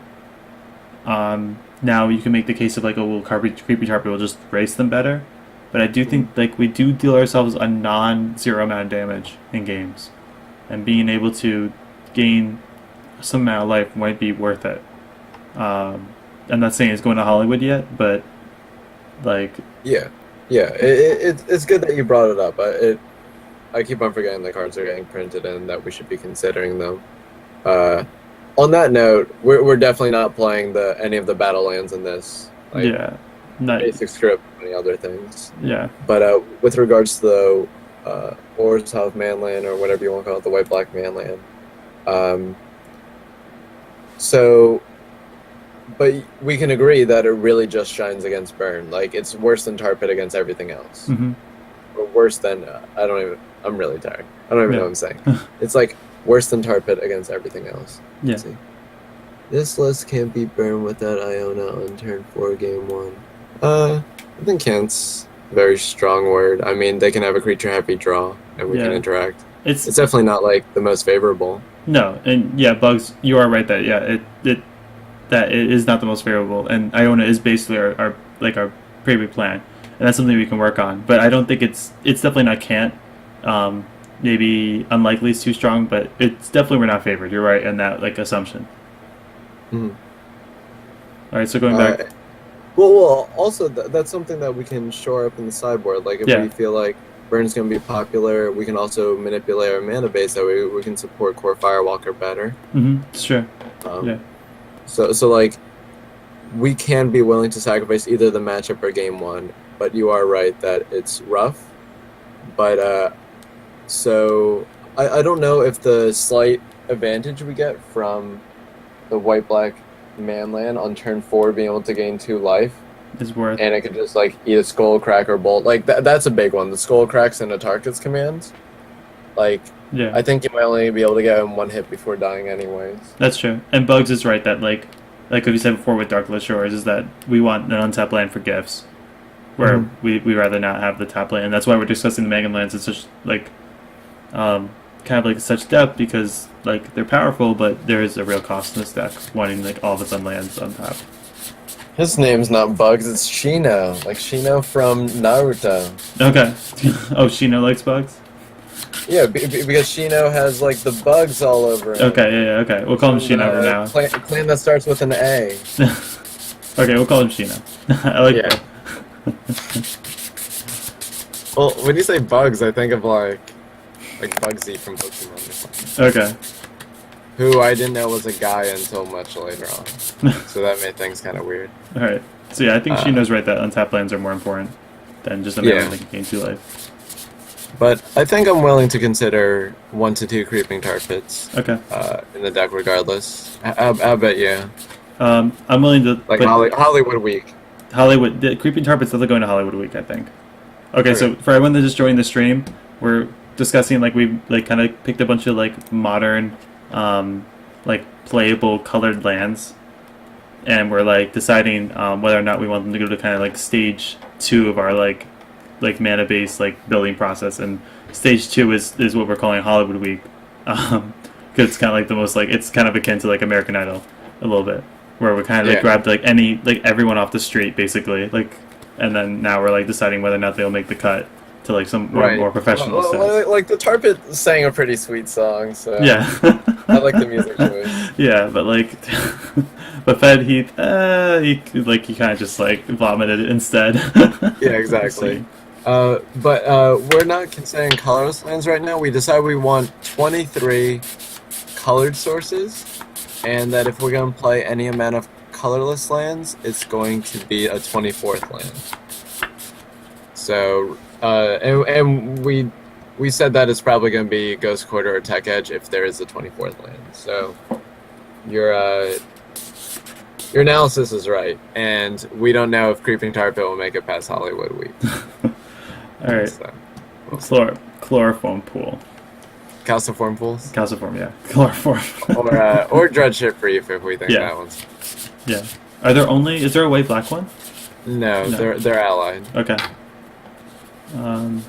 I don't. So the major argument pool has is that we can somehow cast Ion or Elishnorn in like a long grindy game. Yeah, and calciform pools also usually shines better when you're playing counter spells Yeah. because you can leave up like mana that is actually more mana. I see. But yeah, we're using our mana in a nice way.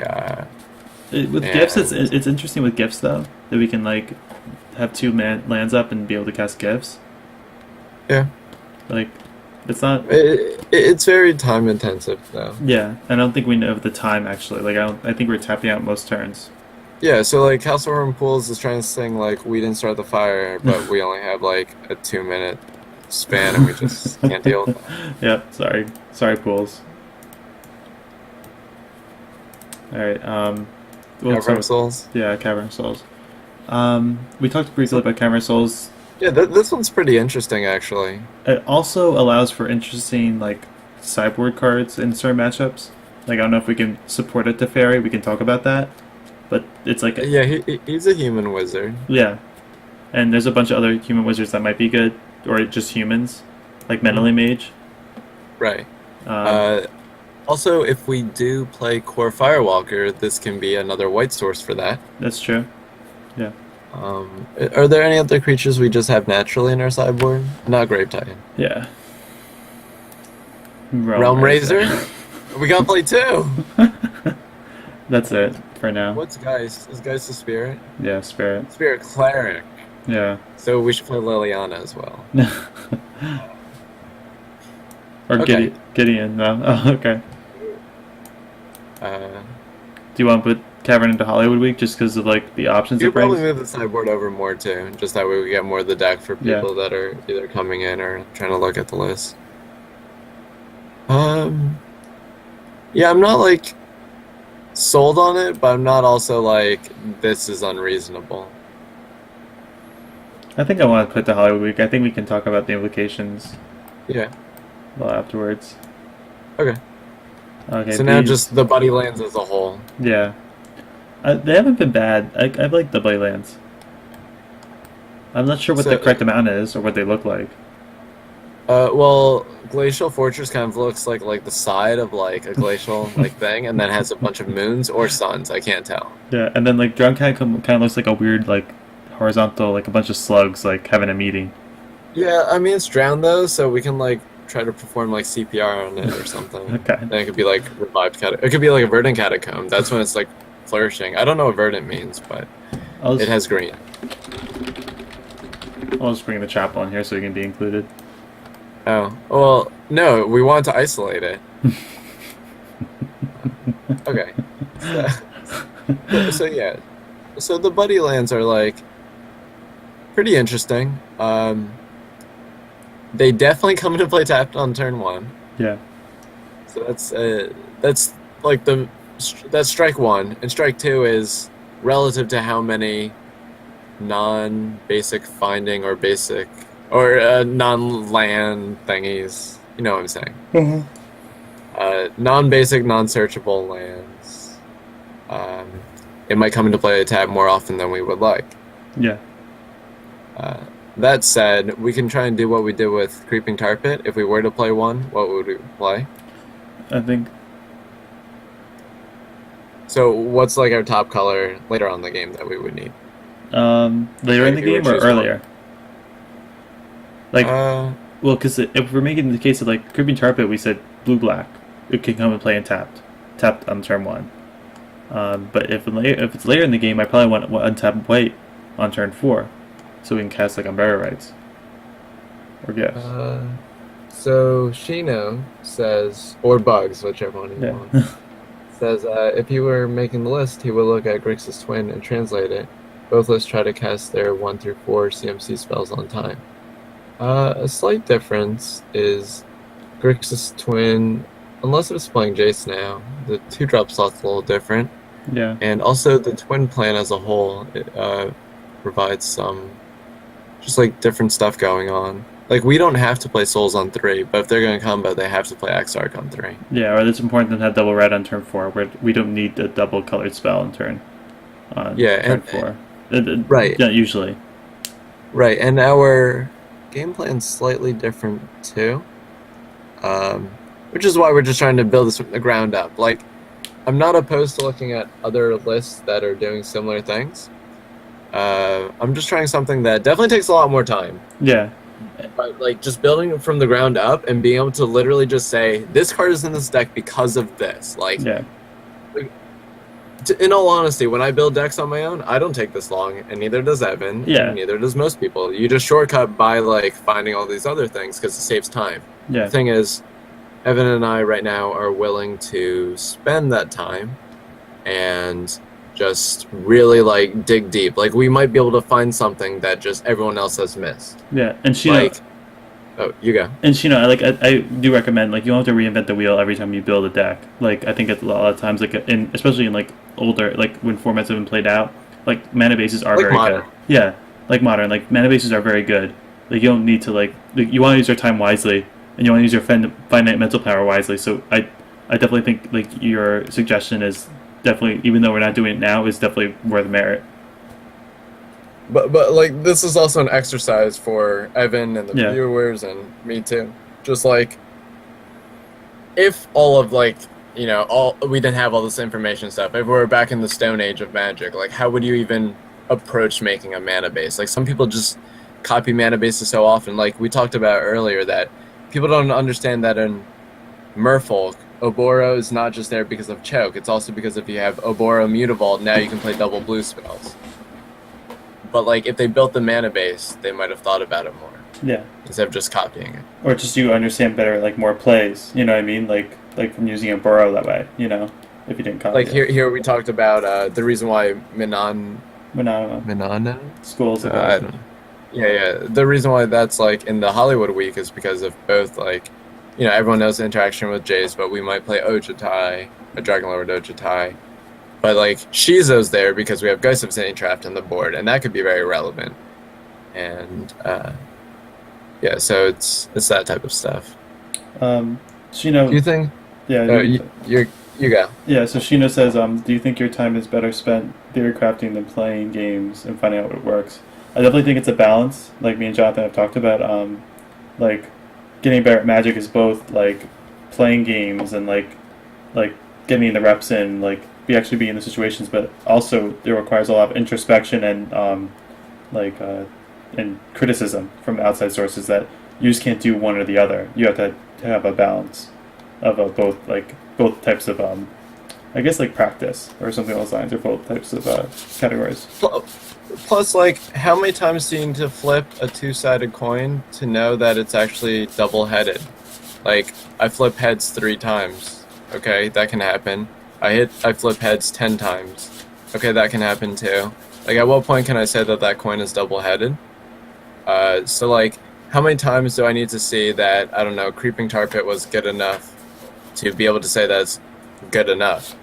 Uh, so yeah, it's like opportunity cost. Like we could be spending hours talking about this stuff. Plus, it's something you can do in a car ride. Like you can talk about these things in the car, but you can't necessarily play matches in the car.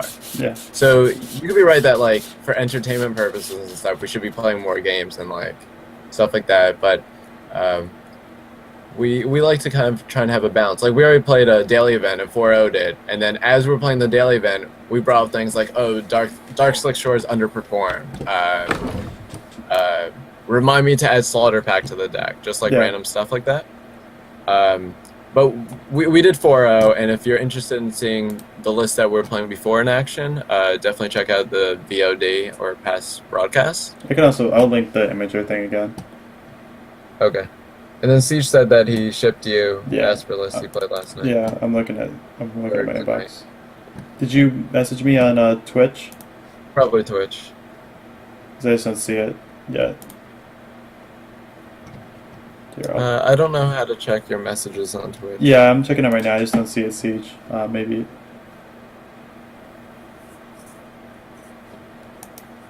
Yeah, he said us on Twitch. But yeah, so Yeah. back to Shino's original point. Yeah, it's definitely a balance, and we're definitely taking the long way. We're definitely gonna have a lot of wasted, I guess you could call it wasted time. Check spam folder. Twitch loves to put stuff in there. Thanks. I actually didn't know that at all. That's Yeah. awesome. But yeah, so we're taking a long way, and this part might be boring for some people as well. But I think a lot of mana bases could use some work in Modern. But it's not that people are lazy. It's just people already assumed everyone else found the best answer. But I think like in Hollywood Week right now, we have some like gems, like River of Tears and Cavern of Souls are two things that like are really impressing me in theory right now.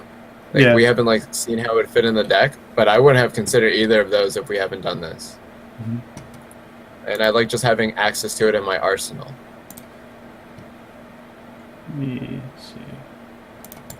Oh, that's your list. Yeah, I found Sieges. Okay. Yeah, I'll just post in the chat. Oh, Griselbrand's interesting. That's actually something I've thought about. What is? Oh, a Gristlebrand as a reanimator target? Yeah. That's pretty sweet. I'm guessing you already Oh, that looks considered ugly. it, but That's the ugly. entire modern mana base could be shaken up with the new duels. Yeah, Shino, we discussed a little bit in the beginning about the Battleland cycle, and the problem is with this deck we can't afford to play that many basics because we feel like under Blood Moon we would only need 3 basics, but to be able to support the new Battlelands we might need to play more basics. Like, say you want to be able to cast Serum Visions and or Inquisition with your first land, then like you have to get Watery Grave, but now your Battleland can't come into play untapped until turn 4, so it's like kind of a high opportunity cost. But you are right that it could shake up the mana bases, which is why we want to start from the ground up. Like that was actually one of the first things we considered. Yeah, I brought that up like very initially. That like that's why I wanted to talk about the mana bases definitely. Is Yeah, that, like the first thing he brought up was that a new set was coming out. I didn't even know that.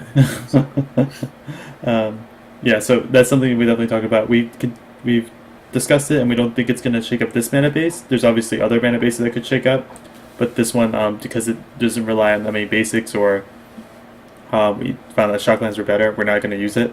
But it's definitely like things are going to change in Modern because of the new mana. You're definitely right. Or people try it out and it doesn't change. Yeah. You know? It's just another tool. It doesn't mean it has to be used. Yeah. Like if the Phillips head screwdriver comes out before any of the screws that it can screw comes out, then it just sits there until it finds a purpose. Mm-hmm. Okay, so Buddy Lands. So what Buddy Lands would you play if I told you we had to play a Buddy Land? We have to play Bloody Land. Yeah, we have to play one Buddy Land. I'm liking Isolate Chapel more and more. Why? Like I think having untapped white on turn 4 is pretty awesome, or untapped white later in the game is really awesome. I also like having like the Godless Shrine, like untap blue, like untap white or black for Lingering Souls on turn 5, or like being able to cast both halves eventually. Um, I think um, early enough, Mm-hmm. early enough, the like we want blue earlier for Serum Visions and Jace, where like Isolated Chapel like is a good complement to. Um, Now that's actually one thing that's interesting is the Isolated Chapel is not very good if we go like Island, Serum Visions, and then we need a fetch, or we can play another land. That's Like right. it's better where like Drive Catacomb or Glacial Fortress is actually better. Um, But well, Glacial Fortress fails the same thing if you go yeah, turn one so Thoughtseize yeah, or so Discards. yeah, so Drown Catacomb. So I think Glacial Fortress is. So I think Isolated Chapel and Drown Catacombs are better than Glacial Fortress, but Because you might have to cast the discard spell that early. yeah, I think in Modern you definitely have to like it's more important to like against the combo decks like to make sure you get like you cast Thoughtseize, you cast Inquisition to get the cards out of their hand. Where in Standard you get a little more time, I think. Hmm. Do you want to address the chat thing, or should I? You can address it. Okay, so Shino writes, you could have two basics in play 55% of the time without taking Serum Visions into account. But the problem is, so say if you're playing, say, Creeping Tar Pit or a land that has to come into play tapped, and then you want to be able to cast, like, I don't know, Serum Visions and Inquisition on turn 1 and 2. So if you look for basics every time, then you have to get Island, then Swamp, then your Battle Land. And that structure can actually be worse against Tectonic Edge because you're going to have more basics, and it might be easier to take you off of mana. Meanwhile, if we could be in a situation where mana base is, I don't know, Watergrave, Isolated Chapel, Godless, or Glacial Fortress, or like something very, like, obviously it's very idealized, but it could be possible that we, like, you don't always want to get basics. It makes you softer to twin sometimes. Like, sometimes they can tap your sources easier because you don't have a diversity of sources. And sometimes it makes your overall game plan a little bit harder to accomplish. But it could be possible that, and like 55% of the time isn't like the highest number I'd be confident. Like 100% of the time is pretty sweet. And if it's 50% of the time I take 2 damage, that might be better. So it's like an opportunity cost kind of thing. So, like we've mentioned, it's definitely worth a consideration. With our 1 hour analysis, we deemed it unworthy, but it could be possible that we can be swayed by more empirical evidence or hive mind evidence by people playing a lot of the new battle lands or seeing how they build their mana bases. Like, maybe we were approaching it wrong. Maybe you play like 15 fetches and like something, just crazy like that. Like, maybe we can just have 3 basics and just have the full 12 fetches or something like that. Like, we haven't considered that much. Also, that is by turn 2 with just this mana base. Right, but let's see, you have already said you would be tapping out most of the early turns, so you're going to be pathing Pestermite when it comes to play, so not very relevant. Not always. Why do you have to path a Pestermite that's not getting suited up with Twin, per se? Like, you don't have to. But if you were allowed to have a mana base where you can say okay to Pestermite, and you can dare them to do it into your path, like, that's a very real thing. Yeah. Like, if I have Island Swamp and then the other land, because I had to fetch Island Swamp, then, that can price me into scenarios I don't want to be in. Yeah, especially if it's early in the game where they don't have like a dispel or like a remand.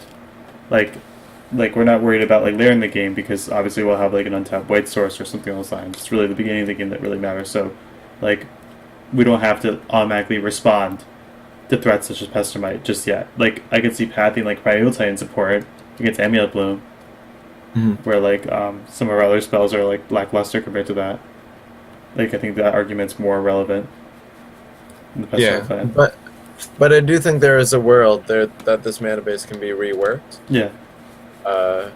It can also make cards like Creeping Tar Pit worse. Like Creeping Tar Pit is like a better turn 1 play, but it becomes a lot worse if you're trying to support the battle lands. So we chose to take the path where we're not playing battle lands, but I could definitely see a world where we understand more how the battle lands affect mana bases. So I guess you can call it a comfort zone thing. Like, in all honesty, I don't feel like, let's see, I don't know if it's us being stubborn or not. Maybe it's just a familiarity thing. Like, I just feel like I can't be comfortable making a battle land mana base right now. Especially in this type of deck where I feel like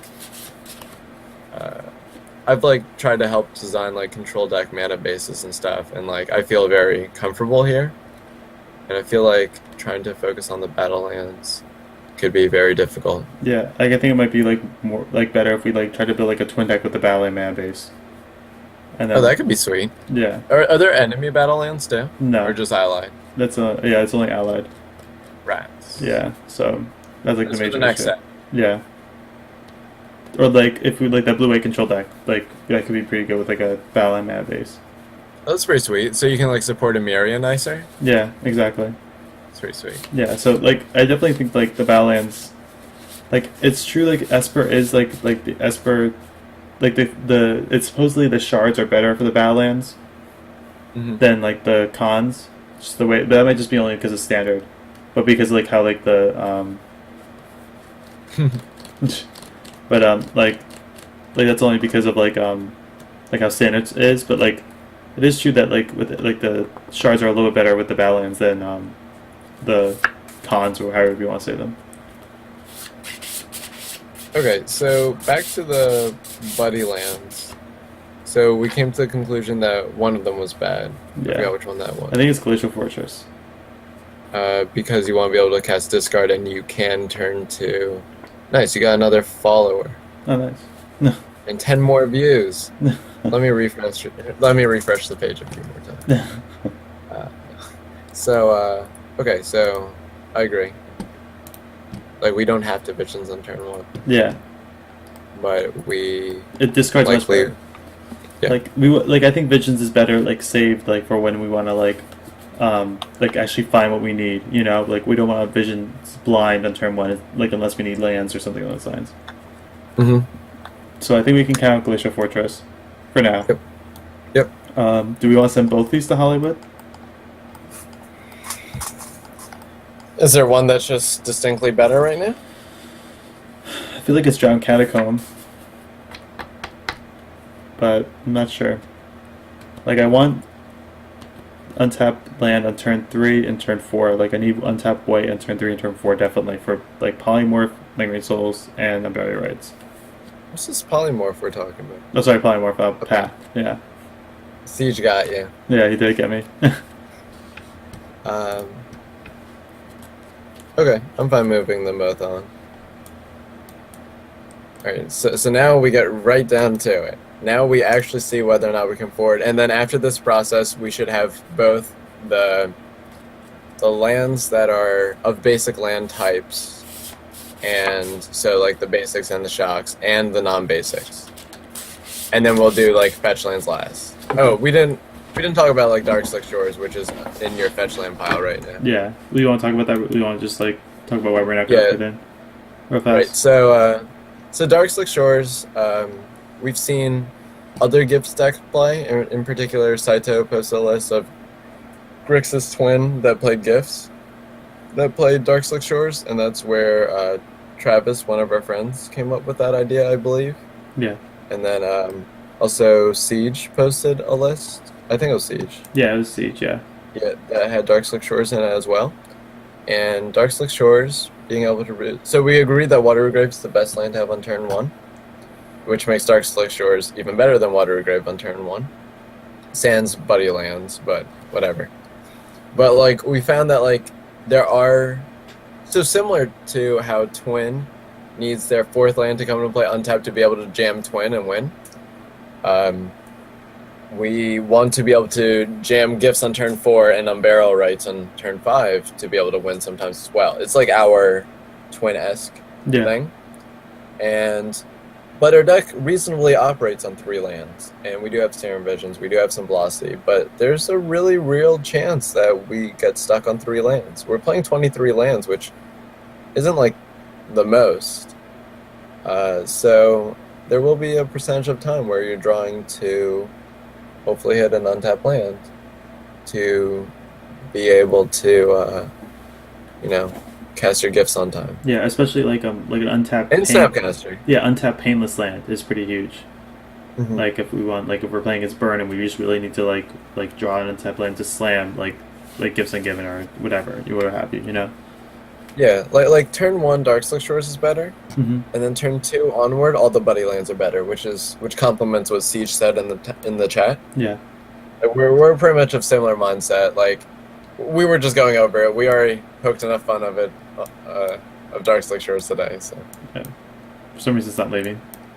Get out of here. It doesn't want to. I know. Yeah. It knew it was a part of the 4-0 list. It's like you're part of the winning team, and then you get like from the team. Okay, so you want to look at these lands that we moved on to Hollywood Week? Sure. Like, very like realistically. Yeah. Okay. I think the bounce lands. I think although it's cute, I don't think it's worth. Like it, the experiment. It definitely would be an interesting experiment to have one, but I'm not sure we need it in the initial like list. It's something we can try out later if we find that we like want something in that particular role. We'll keep it in the back of our mind, but I don't think it's gonna make the initial cut. So one thing I didn't mention about the bounce land, which is very minor, like very corner case, but allows you when you were on the draw to play a land and be able to discard Iona and Elishnor. That's pretty cool. Or even Lingering Souls. I mean, but that's a non-zero factor. Like we have had games today where we had the fatty in our hand, and the real reason like why I'm playing a deck like this is because Jace is so good at like making sure that these things go to the graveyard. Yeah. So we can cut the Basilica. I'm not opposed to like remembering it. Yeah, that's my argument too. Like we can call it back in if necessary. Yeah, exactly. Don't call us, we'll call you. Yeah. All right. Do you want to just talk about the 3 legendary lands now? Yeah. So what's important is we treat them as non-fetchable basics. Okay. So it's like the second plains, the second swamp, and the second island, but we can't look for them. Yeah. Because that's the major strike against them, right? Yeah. They produce 1 color. Mm-hmm. And that's it. That's like, and you can't search for it. Yeah. Like it's really that they produce 1 color. Yeah. So let's just go about them in order. So the castle produces white. Mm-hmm. So. Well, that's the card. What was that? No, you go. But like we talked before, like we won the second plains is what the basic we won the 2 of the most. Mm-hmm. So, like on a color standpoint, castle seems like very powerful. Right.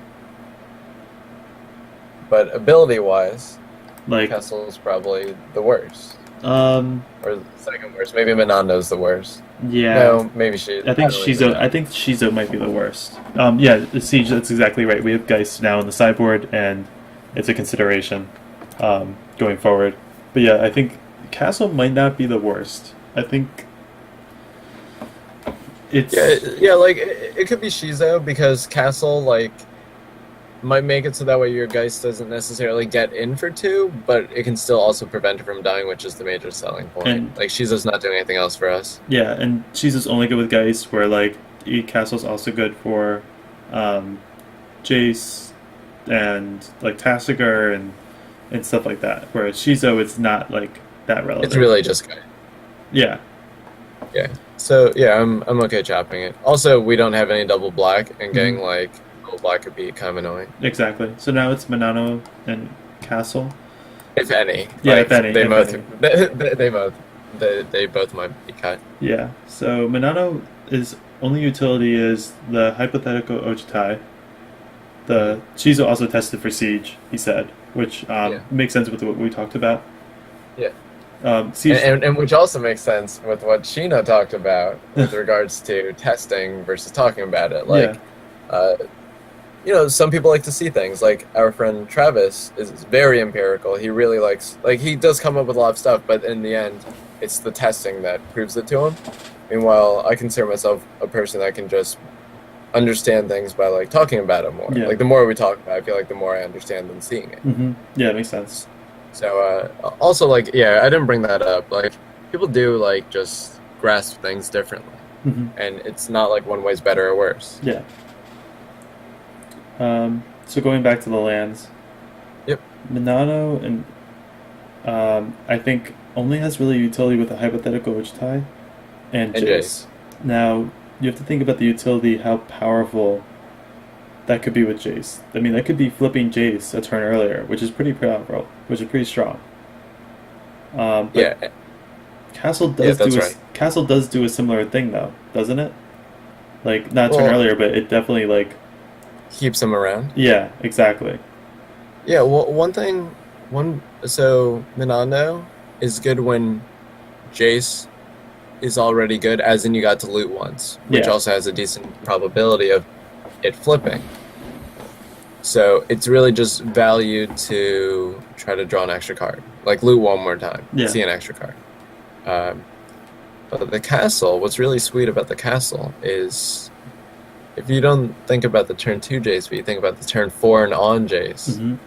now it's bolt, like they can't bolt it. Yeah, that's awesome. Yeah, that's pretty sweet. And then Tasker can't be roasted. Yeah. Like, Tasker could be a one man spell, and we leave up castle and Yeah. like blue white land or Hmm. something. Yeah. And now they can't roast Tassiger. Yeah. Also, Yeah. if you think about it, why Castle's better than Manano is that we want double white in the post Yep. board games, and we don't really need a double blue. Manano like kind of encourages to have double blue, where our deck doesn't really function that way. Our deck functions more in a double white spectrum. Right. And it could be possible that you get like castle, plains, watery grave. Yeah. Maybe not that. No, but But yeah. So I think we could put castle in the stack. okay, we can try Like it. Yeah, like we were already almost on the second plains. it's true. And this seems better than the second planes. Yeah, it might be. Okay. Before you buy any cards, let me check if I have any. Okay. But yeah, just you can move it into maybe the pile in between. This way or this one? That one. Okay. This is what? This is like playoffs. No, that's you made it. Oh yeah, it's made. Okay. Or we can put it in the seven pile if you want. Yeah, I think this is like just. Okay. Yeah. Yeah, that's like Clay. No, Clay Aiken didn't win. It's like the Steve Hicks and I don't, What kind of stream is this? We're making American Idol references is really this Dave mad. Archuleta. Did Elliot Yamin win? I don't remember. No, no. that was the Steve Hicks season. I'm really bad at this. Oh, the early ones are easier. Like Kelly Clarkson and Carrie Underwood. Yeah. Didn't they win? Castle's Kelly Clarkson. All right, so Minano is getting cut. Yeah, it's like Jason's already good if we're Yeah. keeping Minando. Exactly. All right, River of Tears. I think I really like River of Tears. I'm willing to try it out. Like what black cards are you playing that really have to be instant speed? Mhm. And this is doing almost what we want Dark Slick Shorts to do too. Yeah, exactly. Just like pretty sweet. Yeah. I mean, Cool. yeah, like I think the Dark Sisters argument is really awesome. Yeah. So is it one or two? I think I'd rather find out if we're gonna put these lands in before we Okay. start stacking them. I think Okay, that's fine. like the second River Tiers is interesting. Yeah. Don't know. I understand. Yeah. Okay. All right. Creeping Tar Pit. Yeah, this one's tricky. Yeah. Do you want to save it? But or you want to get through it now? It doesn't cast turn one Serum Visions. Yeah, we established earlier that Serum Visions doesn't have to be cast on turn one. The fact that's painless and like you can instead just A, like you could just play a different land. Yeah. B, it kind of does what Dark Slick Shores wanted to do. And Chino, when playing this deck, I'm not casting turn one Serum Visions all that often. Sometimes I maybe even if I don't have a turn one play, I'd rather just play a shock land into play tap than play Serum Visions on turn two, because of the nature of this deck, like a lot of your cards are situational. So I don't want to put a card on top like Zealous Persecution, or put a card on bottom like Zealous Persecution when I'm playing against Affinity or something along those lines like that. Yeah, like you need more information about what you're playing against. It's almost like delaying the Thoughtseize, or like there was in Call Blade Standard and stuff. Some people believe that you should play Preordain, Mm-hmm. almost like a dig spell, you want to save it as long as possible. And in this deck, like not all decks, we feel like Serum Visions might even be preferable to not be on turn one.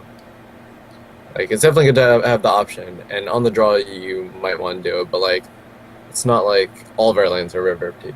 Yeah, and we're also not really, we are a combo deck in some ways, but we're more of a fair deck, so it's not like Splinter Twin where like you're digging for some sort of combo that's gonna be good against most opponents. So I think that's like the reason why we don't need to like dig straight away with Serum Visions. Yeah, well, one thing that could be a little bit rough with River of Tears is the flashback of Lingering Souls, but it's not like we're kind of treating like River of Tears more like like an island, an unfetchable island that can produce black painlessly if we choose. Yeah, yeah, I think that's a better way to think of it. Like island most of the time, but black when we need it, or black when like we can like. Yeah, Yeah. like we're still looking for black mana. Yeah. Their fetches. And with regards to Academy Runes, we agreed that we want 23 colored lands in this deck, and if we have a 24th land, it will be colorless. It may be Ghost Quarter, Tech Edge, and Academy Ruins could be something too. Yeah. All right. So talking about Creepy Tar Pit now. Yeah. So the merits we've said before is that it allows us to race or close out games. And have a slightly higher threat density. Exactly. Now, we determine if that is like more important than it coming to play on tap, like coming to play tap, because that's the biggest strike against it. Right. I think we can afford it to play tapped on turn one, but every turn afterwards is just like really horrible. Mm. I'm willing to put it in, I think, though. Like I think, although we don't really get flooded at all that often with this deck, so I'm not sure if we need like a tar pit type of effect. Like I think maybe if we just like I think we might lose more games that we can't cast our spells on time. Yeah, so that's exactly how I feel. I Yeah. don't really want to play any lands that always come to play tap. Yeah, I think that's like my idea too. Just because like we're not like I haven't like if we were like really like getting flooded or we didn't have a lot of ways to spend our mana, but since we have a lot of modular cards or just like especially like cards that like reduce flooding like Jace, I think we can cut the tar pit. Yeah, I could see that in the future, or if we come to like this list and somehow we end up with like 20 lands or 21 lands or 22 lands that are like solid, I could see like calling it back for like The 20 like the spell land. yeah, or like the 23rd spell land if we feel like this could have secretly been like a 22 land deck and we can afford to tar pit. Yeah.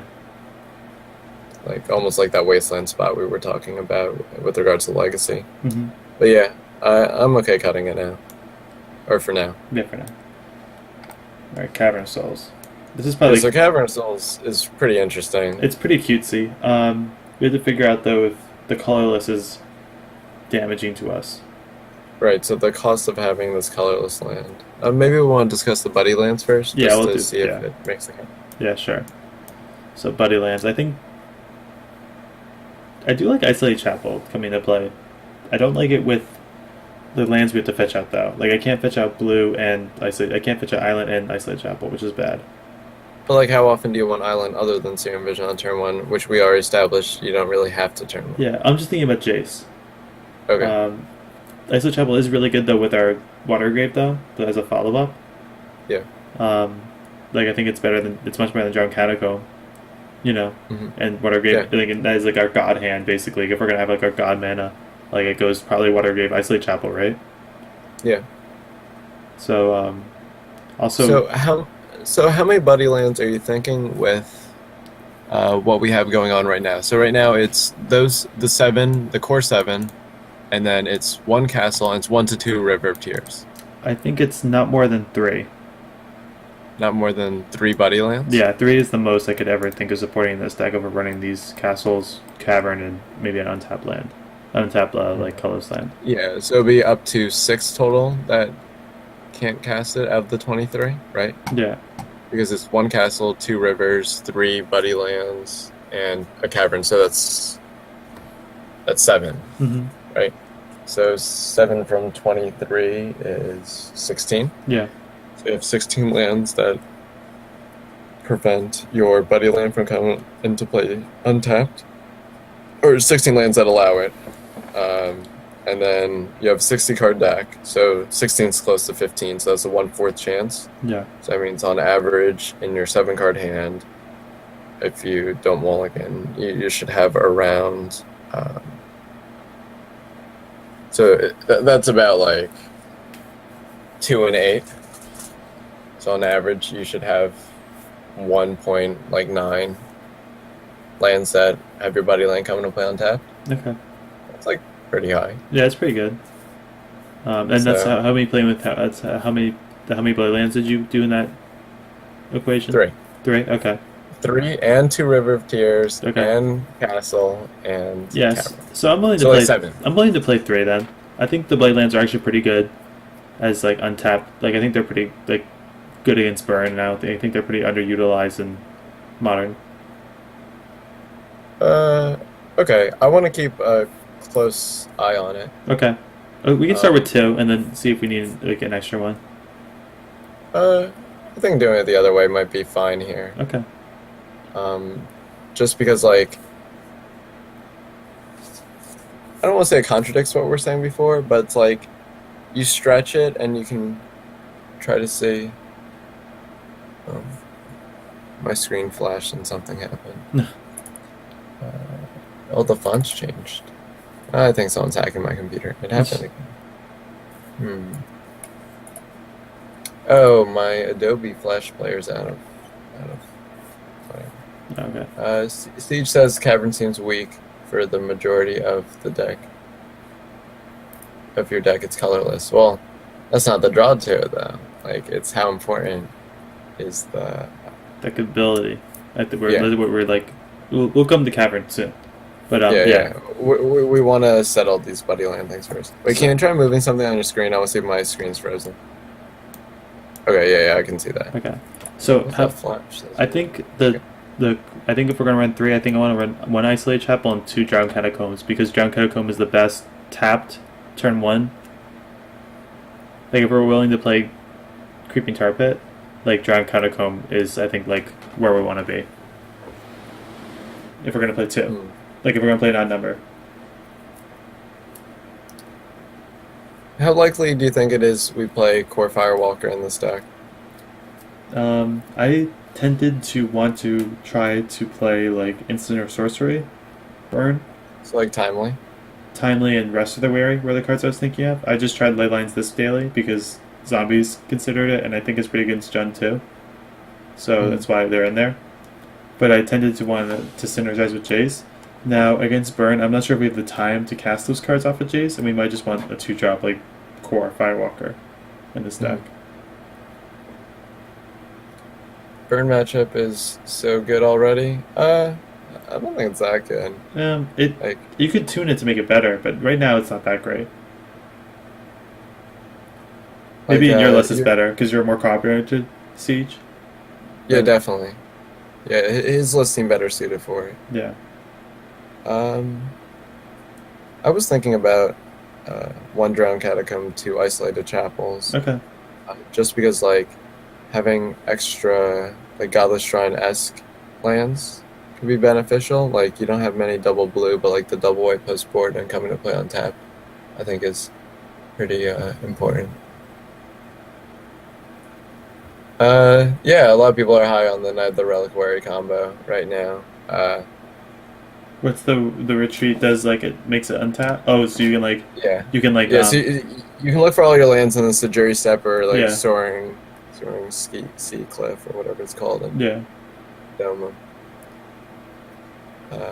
Yeah, he has more gifts. Okay. Which could be a possibility. We could sideboard more gifts. Like that can be a real thing. Yeah, definitely. Where like we want to be more combo oriented, or even playing like a second Unburial Rites as a backup plan. So, do you Like, think Chapel only has two chapels? Has only like a good enough reason? Because if we're playing like core Firewalkers in the deck, or do you think that even if let's say we were just playing 60 card decks against 60 card decks, Chapel's right?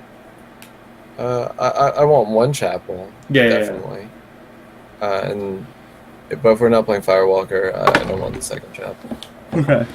So, I think we should have like I'm willing to try the two chapels and have Firewalkers in the sideboard. Okay. And then see where we go from there. Okay. All right. Okay. So Cavern of Souls. So, what's like? Obviously, it gives the uncounterable. But what do you think is the major appeal, either matchup wise or utility wise or whatever? Like, what occurs in Modern that would want you to have Cavern in the stack? The biggest thing is not having Jace Remanda on turn 2. Yeah, for me, it'll Spell Snare. But Okay. Yeah, it's the same thing. Yeah. Well, like your deck is surprisingly Spell Snare proof if we have a Cavern on Human Yeah. or Wizard. Very spell snare proof. That's a pretty big draw, especially since like people are playing like spell snares and like twin legs of 12 now and stuff like that. Yeah. Now, having Cryptic also be dead against us is really huge. Like not dead, but like not being able to like trade with a Snapcaster Mage. I guess I don't know. Like that doesn't seem that great. No, I think that is big. Like you're guaranteed to have a 2/1. Yeah. No matter what happens after this exchange. Yeah. Also, Okay, like so yeah. yeah. You go. That's all I really can see. Like Vendilion Click is pretty important to resolve, I think, in the matches we need against the blue decks sometimes. Like the And like this doesn't come up that often, but Tassiger's, knowing that your Elish Nord or Iona sticks is kind of cool sometimes. yeah, like if we're the hard casting it. I mean, that's happened. Like check the VODs from this daily. Like I've hard casted Elishnar and Iona, not Iona, just Elishnar, Yeah, but like it can happen. yeah, but no, Tassiger being uncounterable is pretty big too. Like not to be remanded, like that's like a really big thing against Tassiger. Yeah, so I guess in this deck, Humans better, except for Vanilla and Click pre-board. Something I had in the deck before I started playing with it was Glen Elendra. Okay. Let me see. Glen Elendra Archmage, because Tassiger is Shaman. I believe Tassiger is Human Shaman. yeah, human shaman, yeah. Yeah. So we'd be naming on human, but it's a wizard, so like It's a wizard, Harry. yeah, it's a wizard. So, I mean, I think that's like pretty awesome. Like Yeah. to have on Yeah, I'm Cavern. not opposed to having Glen Elendra in this deck Yeah. eventually.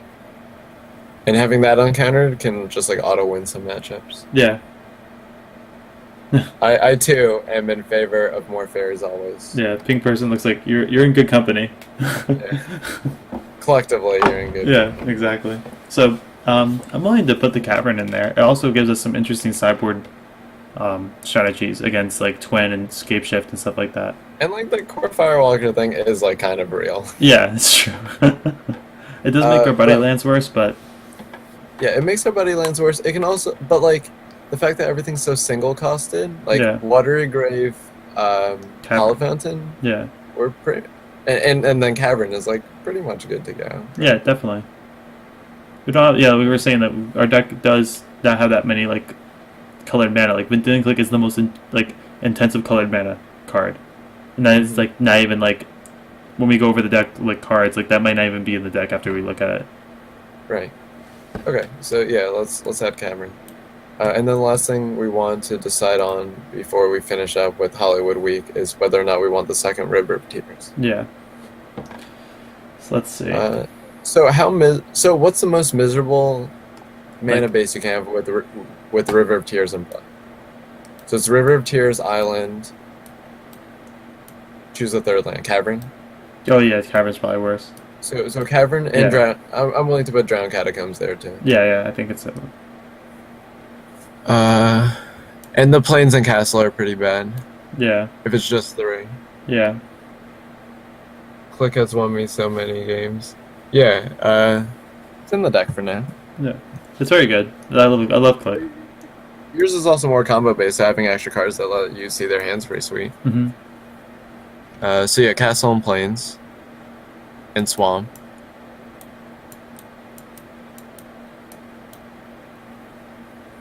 I think that's it, No, right? no, no. Chapel's good. Yeah, yeah, yeah. Okay. Plains, Hollowed Fountain. This is most of our mana base. Well, like any fetch land can get the watery. Yeah. Oh, watery grave is also bad. Okay. Yeah, But like here, like if you take out the cavern, like if you move the cavern out, if you pick two of a lot of these, they suffice. Like it Yeah. has to be River of Tears Island. yeah, yeah. Like River Like, of Tears is like a second island. yeah. So like, if we had this type of mana base, right? Like that'd be Yeah. fine. Right. Yeah. Well, Well, no, it's not. kind of. Not really. No. No, not at all.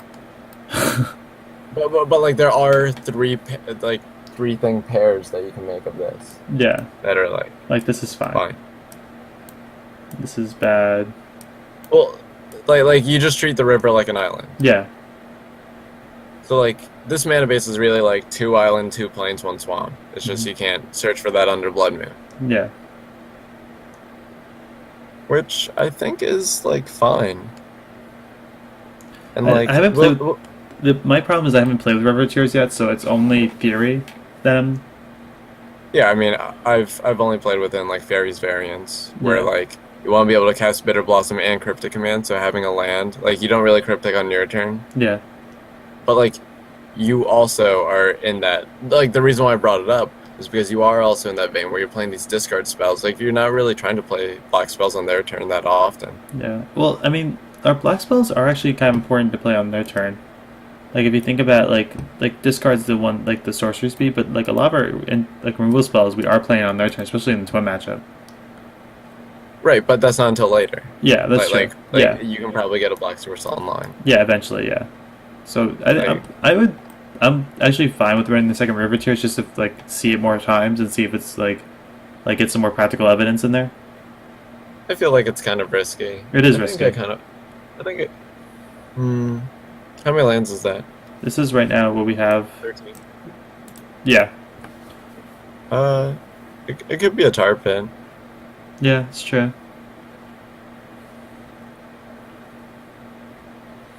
Just choose one and note it. I'm fine with either, and I'm like there's too much theory going on with like Yeah. the River of Tears that like, Yeah, let's just do the tar pit. and then just think if you would ever have been okay with this as a, Tar pit. it's 2 words. Tar pit's 2 words. Oh, is it 2 words? Okay.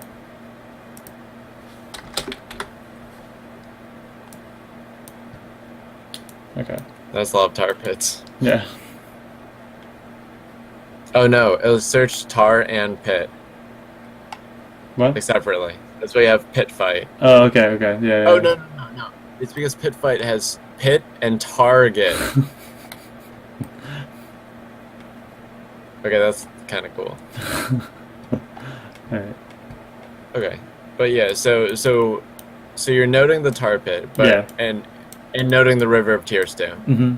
So the River of Tears, if we weren't playing it, would be either another tar pit, Or a Drow like if tar Catacomb. pit's like really that good. Yeah, or a Drow Catacomb.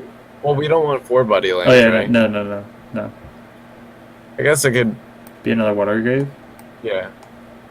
Yeah, okay. So just keep a counter of if you would have had the tar pit be another river. So Yeah. the tar pit and river spots are either those or a watery grave. Yeah. Okay. So we have 14 that- lands, Yeah. So that brings us to the fetch lands. which means we can run 9 fetch lands and that like, no, sorry, 10 fetch lands and that colored source, that colorless land. Or it could be 9 fetch lands. Yeah. So determining number of fetch lands is like it's pretty tricky. Oh, we're down to 3 viewers. Everyone got bored of our jokes and conversation. Whatever. I don't like how, like, it's if you look at your thing, it says that there's only 3 viewers. Yeah. If you go to the chat and click the viewer list, do you know the viewer list option? Yeah, I was looking at yeah. Yeah, it has like 5 people and it doesn't refresh. Well, I only see.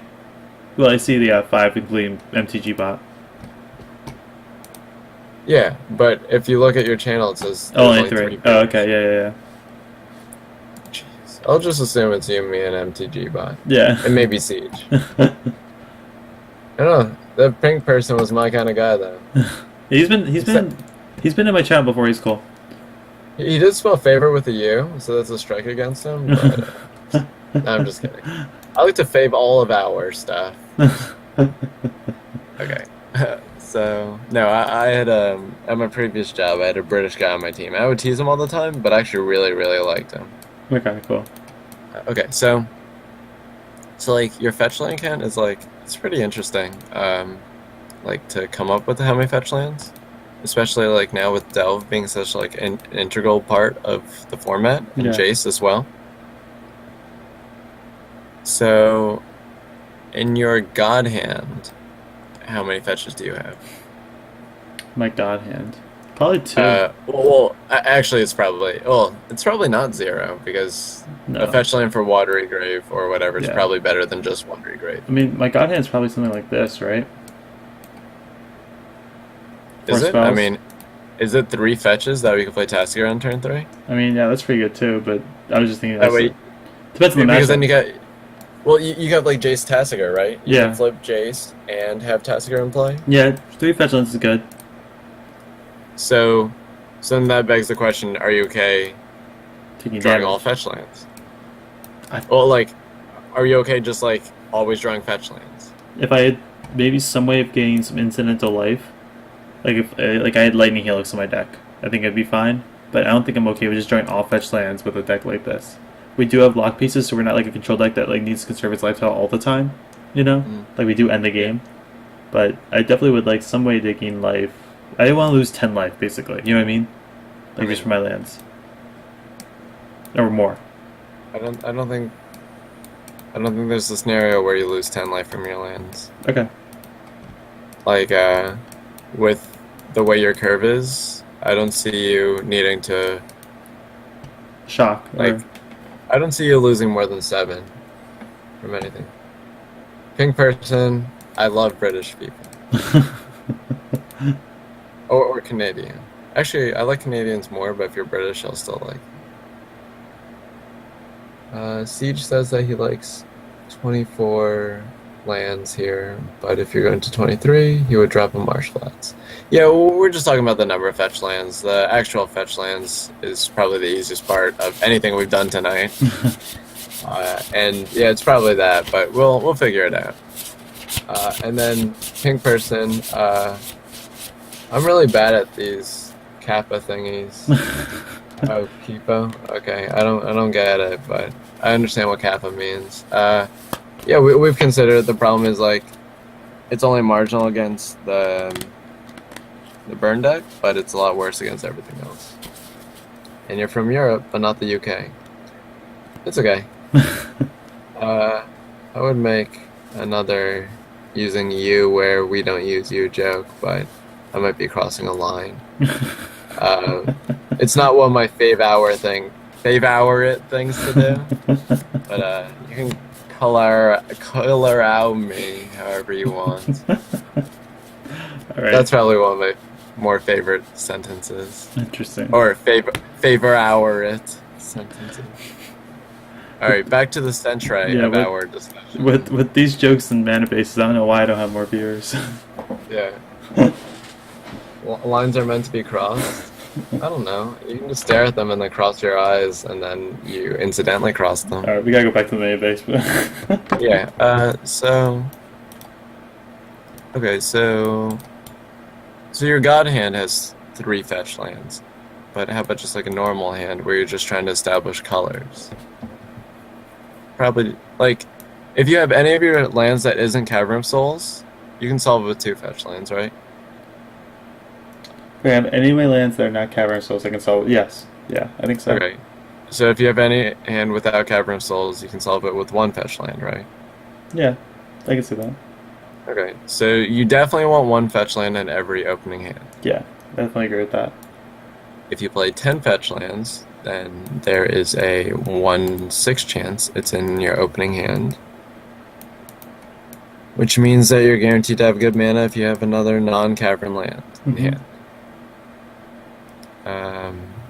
And then with regards to the damage, I mean, you don't have to crack every fetch land, and you don't have to shock on every fetch land either. Yeah, that's true. So I think we're fairly safe playing 9 or 10. Yeah, I agree with that. Um, Definitely not the minimum 9, I think. Yeah, and like I don't even like 8 that much because between Jace, Tessiger, and getting like how much we like seeing a fetch and Murder's Guide Yeah. and seeing a fetch land, I think 8 might be too little. Mm-hmm. I'm pretty sold on 9 or 10. Okay. So I think just play whatever we decide is okay when we build the deck. Yeah. And then what are the best fetch lands?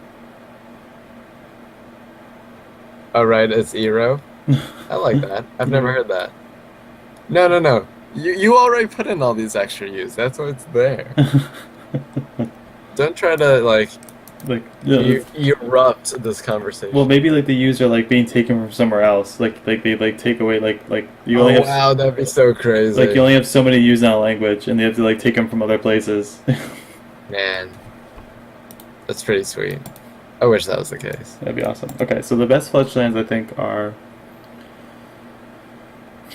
I don't know if fletch. So, well, all the fetch lands get all the shocks, right? Yeah, but I Okay. think untapped black is more important. Like untapped, like getting Inquisition versus Burn is good, and I think getting Serum Visions versus Burn is pretty powerful. And I use pieces of everything. So Yeah, you can't do that. yeah, I definitely like Polluted Delta. I think Polluted Delta is good. Marsh Flats. So this lets us get Path undamaged, and that's really it. Like, it allows us to do the discard as well. Polluted Delta does that. Now, Bloodstrand doesn't do that, but it allows us to get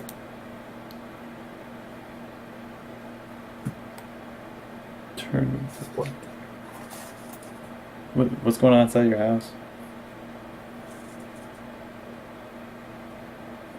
There's something that sounds like.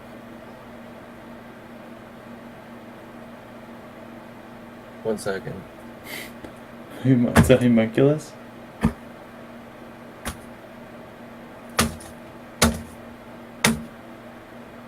So it sounded like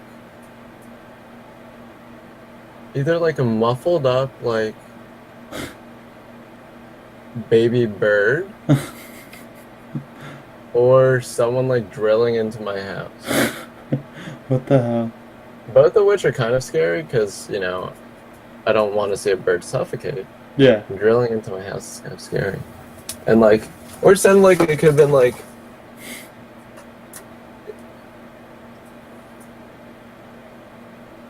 I can't even see outside my window. Yeah. Yeah, that was really scary. And There's supposedly, one time I was home by myself. I was playing Magic Online on my couch in the living room, and like my house is really small, and I legitly thought someone was breaking into my house. So I was like getting up, and I like grabbed a phone and a knife, and I was like approaching every doorway like very cautiously and stuff. yeah. And then once I determined that no one's breaking in, I like went back to my match after 9 minutes. And the guy like typed me in chat and they're like, "Oh, I hate it when you guys slow roll, blah blah," and he was like ranting at me. I was just like, "Hey, I think someone's breaking into my house and I'm like trying to fix it. So I appreciate if you can show more sympathy." And then he was just like, "Oh my god, I'm so sorry. I really hope everything's okay and stuff." I'm like, "Yeah." And with any luck for you, like, because I'm gonna win in like 2 turns, hopefully someone is breaking into my house. That way I just time out. And then turned out I was breaking my house and I crushed him. Yeah, I think Pink Person brings up a good possible reality where a woodpecker is drilling into your house. Oh wow. What if someone's using a woodpecker to drill into my house? Oh my god, this is scary. Well, the sound went away after I smacked my window a few times, so whatever it was, Got should be scared. fine. Okay. Oh, it could be like a moth, maybe, like because they can see like light from inside my room. Yeah, I don't maybe. know. All right. So back to this. So So right I now, didn't tell you my opinion yet, no, but I'm you said leaning, that you believe that Delta's the best, so we're foring those. and I think martial arts might be better than Flood Strand. Like, I may want to do 3 and 3. What do Okay. you think? Okay. So the first thing is, what are you more likely to get painlessly? Like, have to get painlessly, and that one is actually probably plains because you Yeah, do have a decent amount of blue black lands, and you did establish that if water. you have like two fetch lands, you're getting watery grave. Yeah, that's true. So, Actually, so yeah. plains, so like that means that given that you're likely to lead on deltas. So it's important to know the order of the fetch lands you want to play as well. Hmm. So like the fact like when you go into a match, you should know which fetch lands you're cracking first. Yeah. So like if you have a hand of Flooded Strand, Marsh Flats, Delta, you shouldn't be figuring it out there. Like you should be figuring that out in deck construction. Paranoia takes precedence to Magic Online. Yeah, but crushing people's even better. Yeah, exactly. Uh, to be fair, when I was playing the match, I still had the knife in my hand. Like I was ready. Like the only thing I was hoping was that I wouldn't pass out and fall on my knife. Like that's always my fear when I hold a knife. Yeah. Even steak knives. Like I get very afraid of like, what if I just pass out right Just now? like, yeah, just faint and just die. That'd be awful. Yeah, It's really low. be a murder scud. Yeah. Yeah. Wow. Jeez. I'm not gonna delve into that anymore. God. So Yeah, because you want to linger in too long on that. yeah, cause I'm a soul man. Dun-dun-dun. You just gotta ask the robber to let you finish the match. No, like if he tries to mug me or something, I'll just ask if he accepts tickets. Okay, Do so you accept play points? yeah, so if we establish that Watery Grave Plains is like what we're shooting for, or like blue black source, Mm-hmm. it could be possible that that ones that get plains are better. But what I usually factor in the most, like more than losing life, is Blood Moon. Okay. Uh, Usually. And like Travis Control, I actually favored being able to get all the colors, which is why I kept on telling him that Arid Mesa was the best. Yeah. But like, we never came to a conclusion, but I'm still sure I was right, and he's still sure he was right. So. Yeah. What else is new? I usually just played 3 Arid Mesas and he played 2, but I played the deck longer than he did, so you know. No, so what decks are playing Blood Moon? Twin, Gristlebrand, combo, horde thing. Gristle Yeah. Horde. Delver, I think variants, even though they're pretty low on the downswing. Infinity does play. Naya Company? That's true. They also play like Magus and stuff like that. They play what? Sorry. Magus. Magus, yeah. Yeah. It's like Magus from Chrono Trigger. So a lot of the so I think what we can determine here is that besides the Grizzlebrand Horde deck, a lot of the decks that play Blood Moon also pressure our life total a considerable amount. Yep. So I'm not sure what we can do with that information, but it probably means that we don't want to fetch shocks, which is something we really don't do against Blood Moon. Right. So, including the Gristlebrand deck, all of them play creatures that you want to kill. Yeah. And seeing that Path is our premium removal spell, I actually think Plains is very important. So that's like many check marks for Plains, Mm-hmm. like being able to get Plains. Yeah. Then like blue is how we operate. Like we can win a game without casting a black card. Yeah. That's true. Like it just makes your discard dead. Like that's fine. Yeah. And even post sideboard, like we're gonna board in some more black removal, but I still think Yeah. black is like the least important. Yeah, definitely. So I think I'm closer to like 4 strand, 3 flats, 3 delta. Okay. That seems And right. that's also something you can monitor. But Yeah, that seems right though with the new art.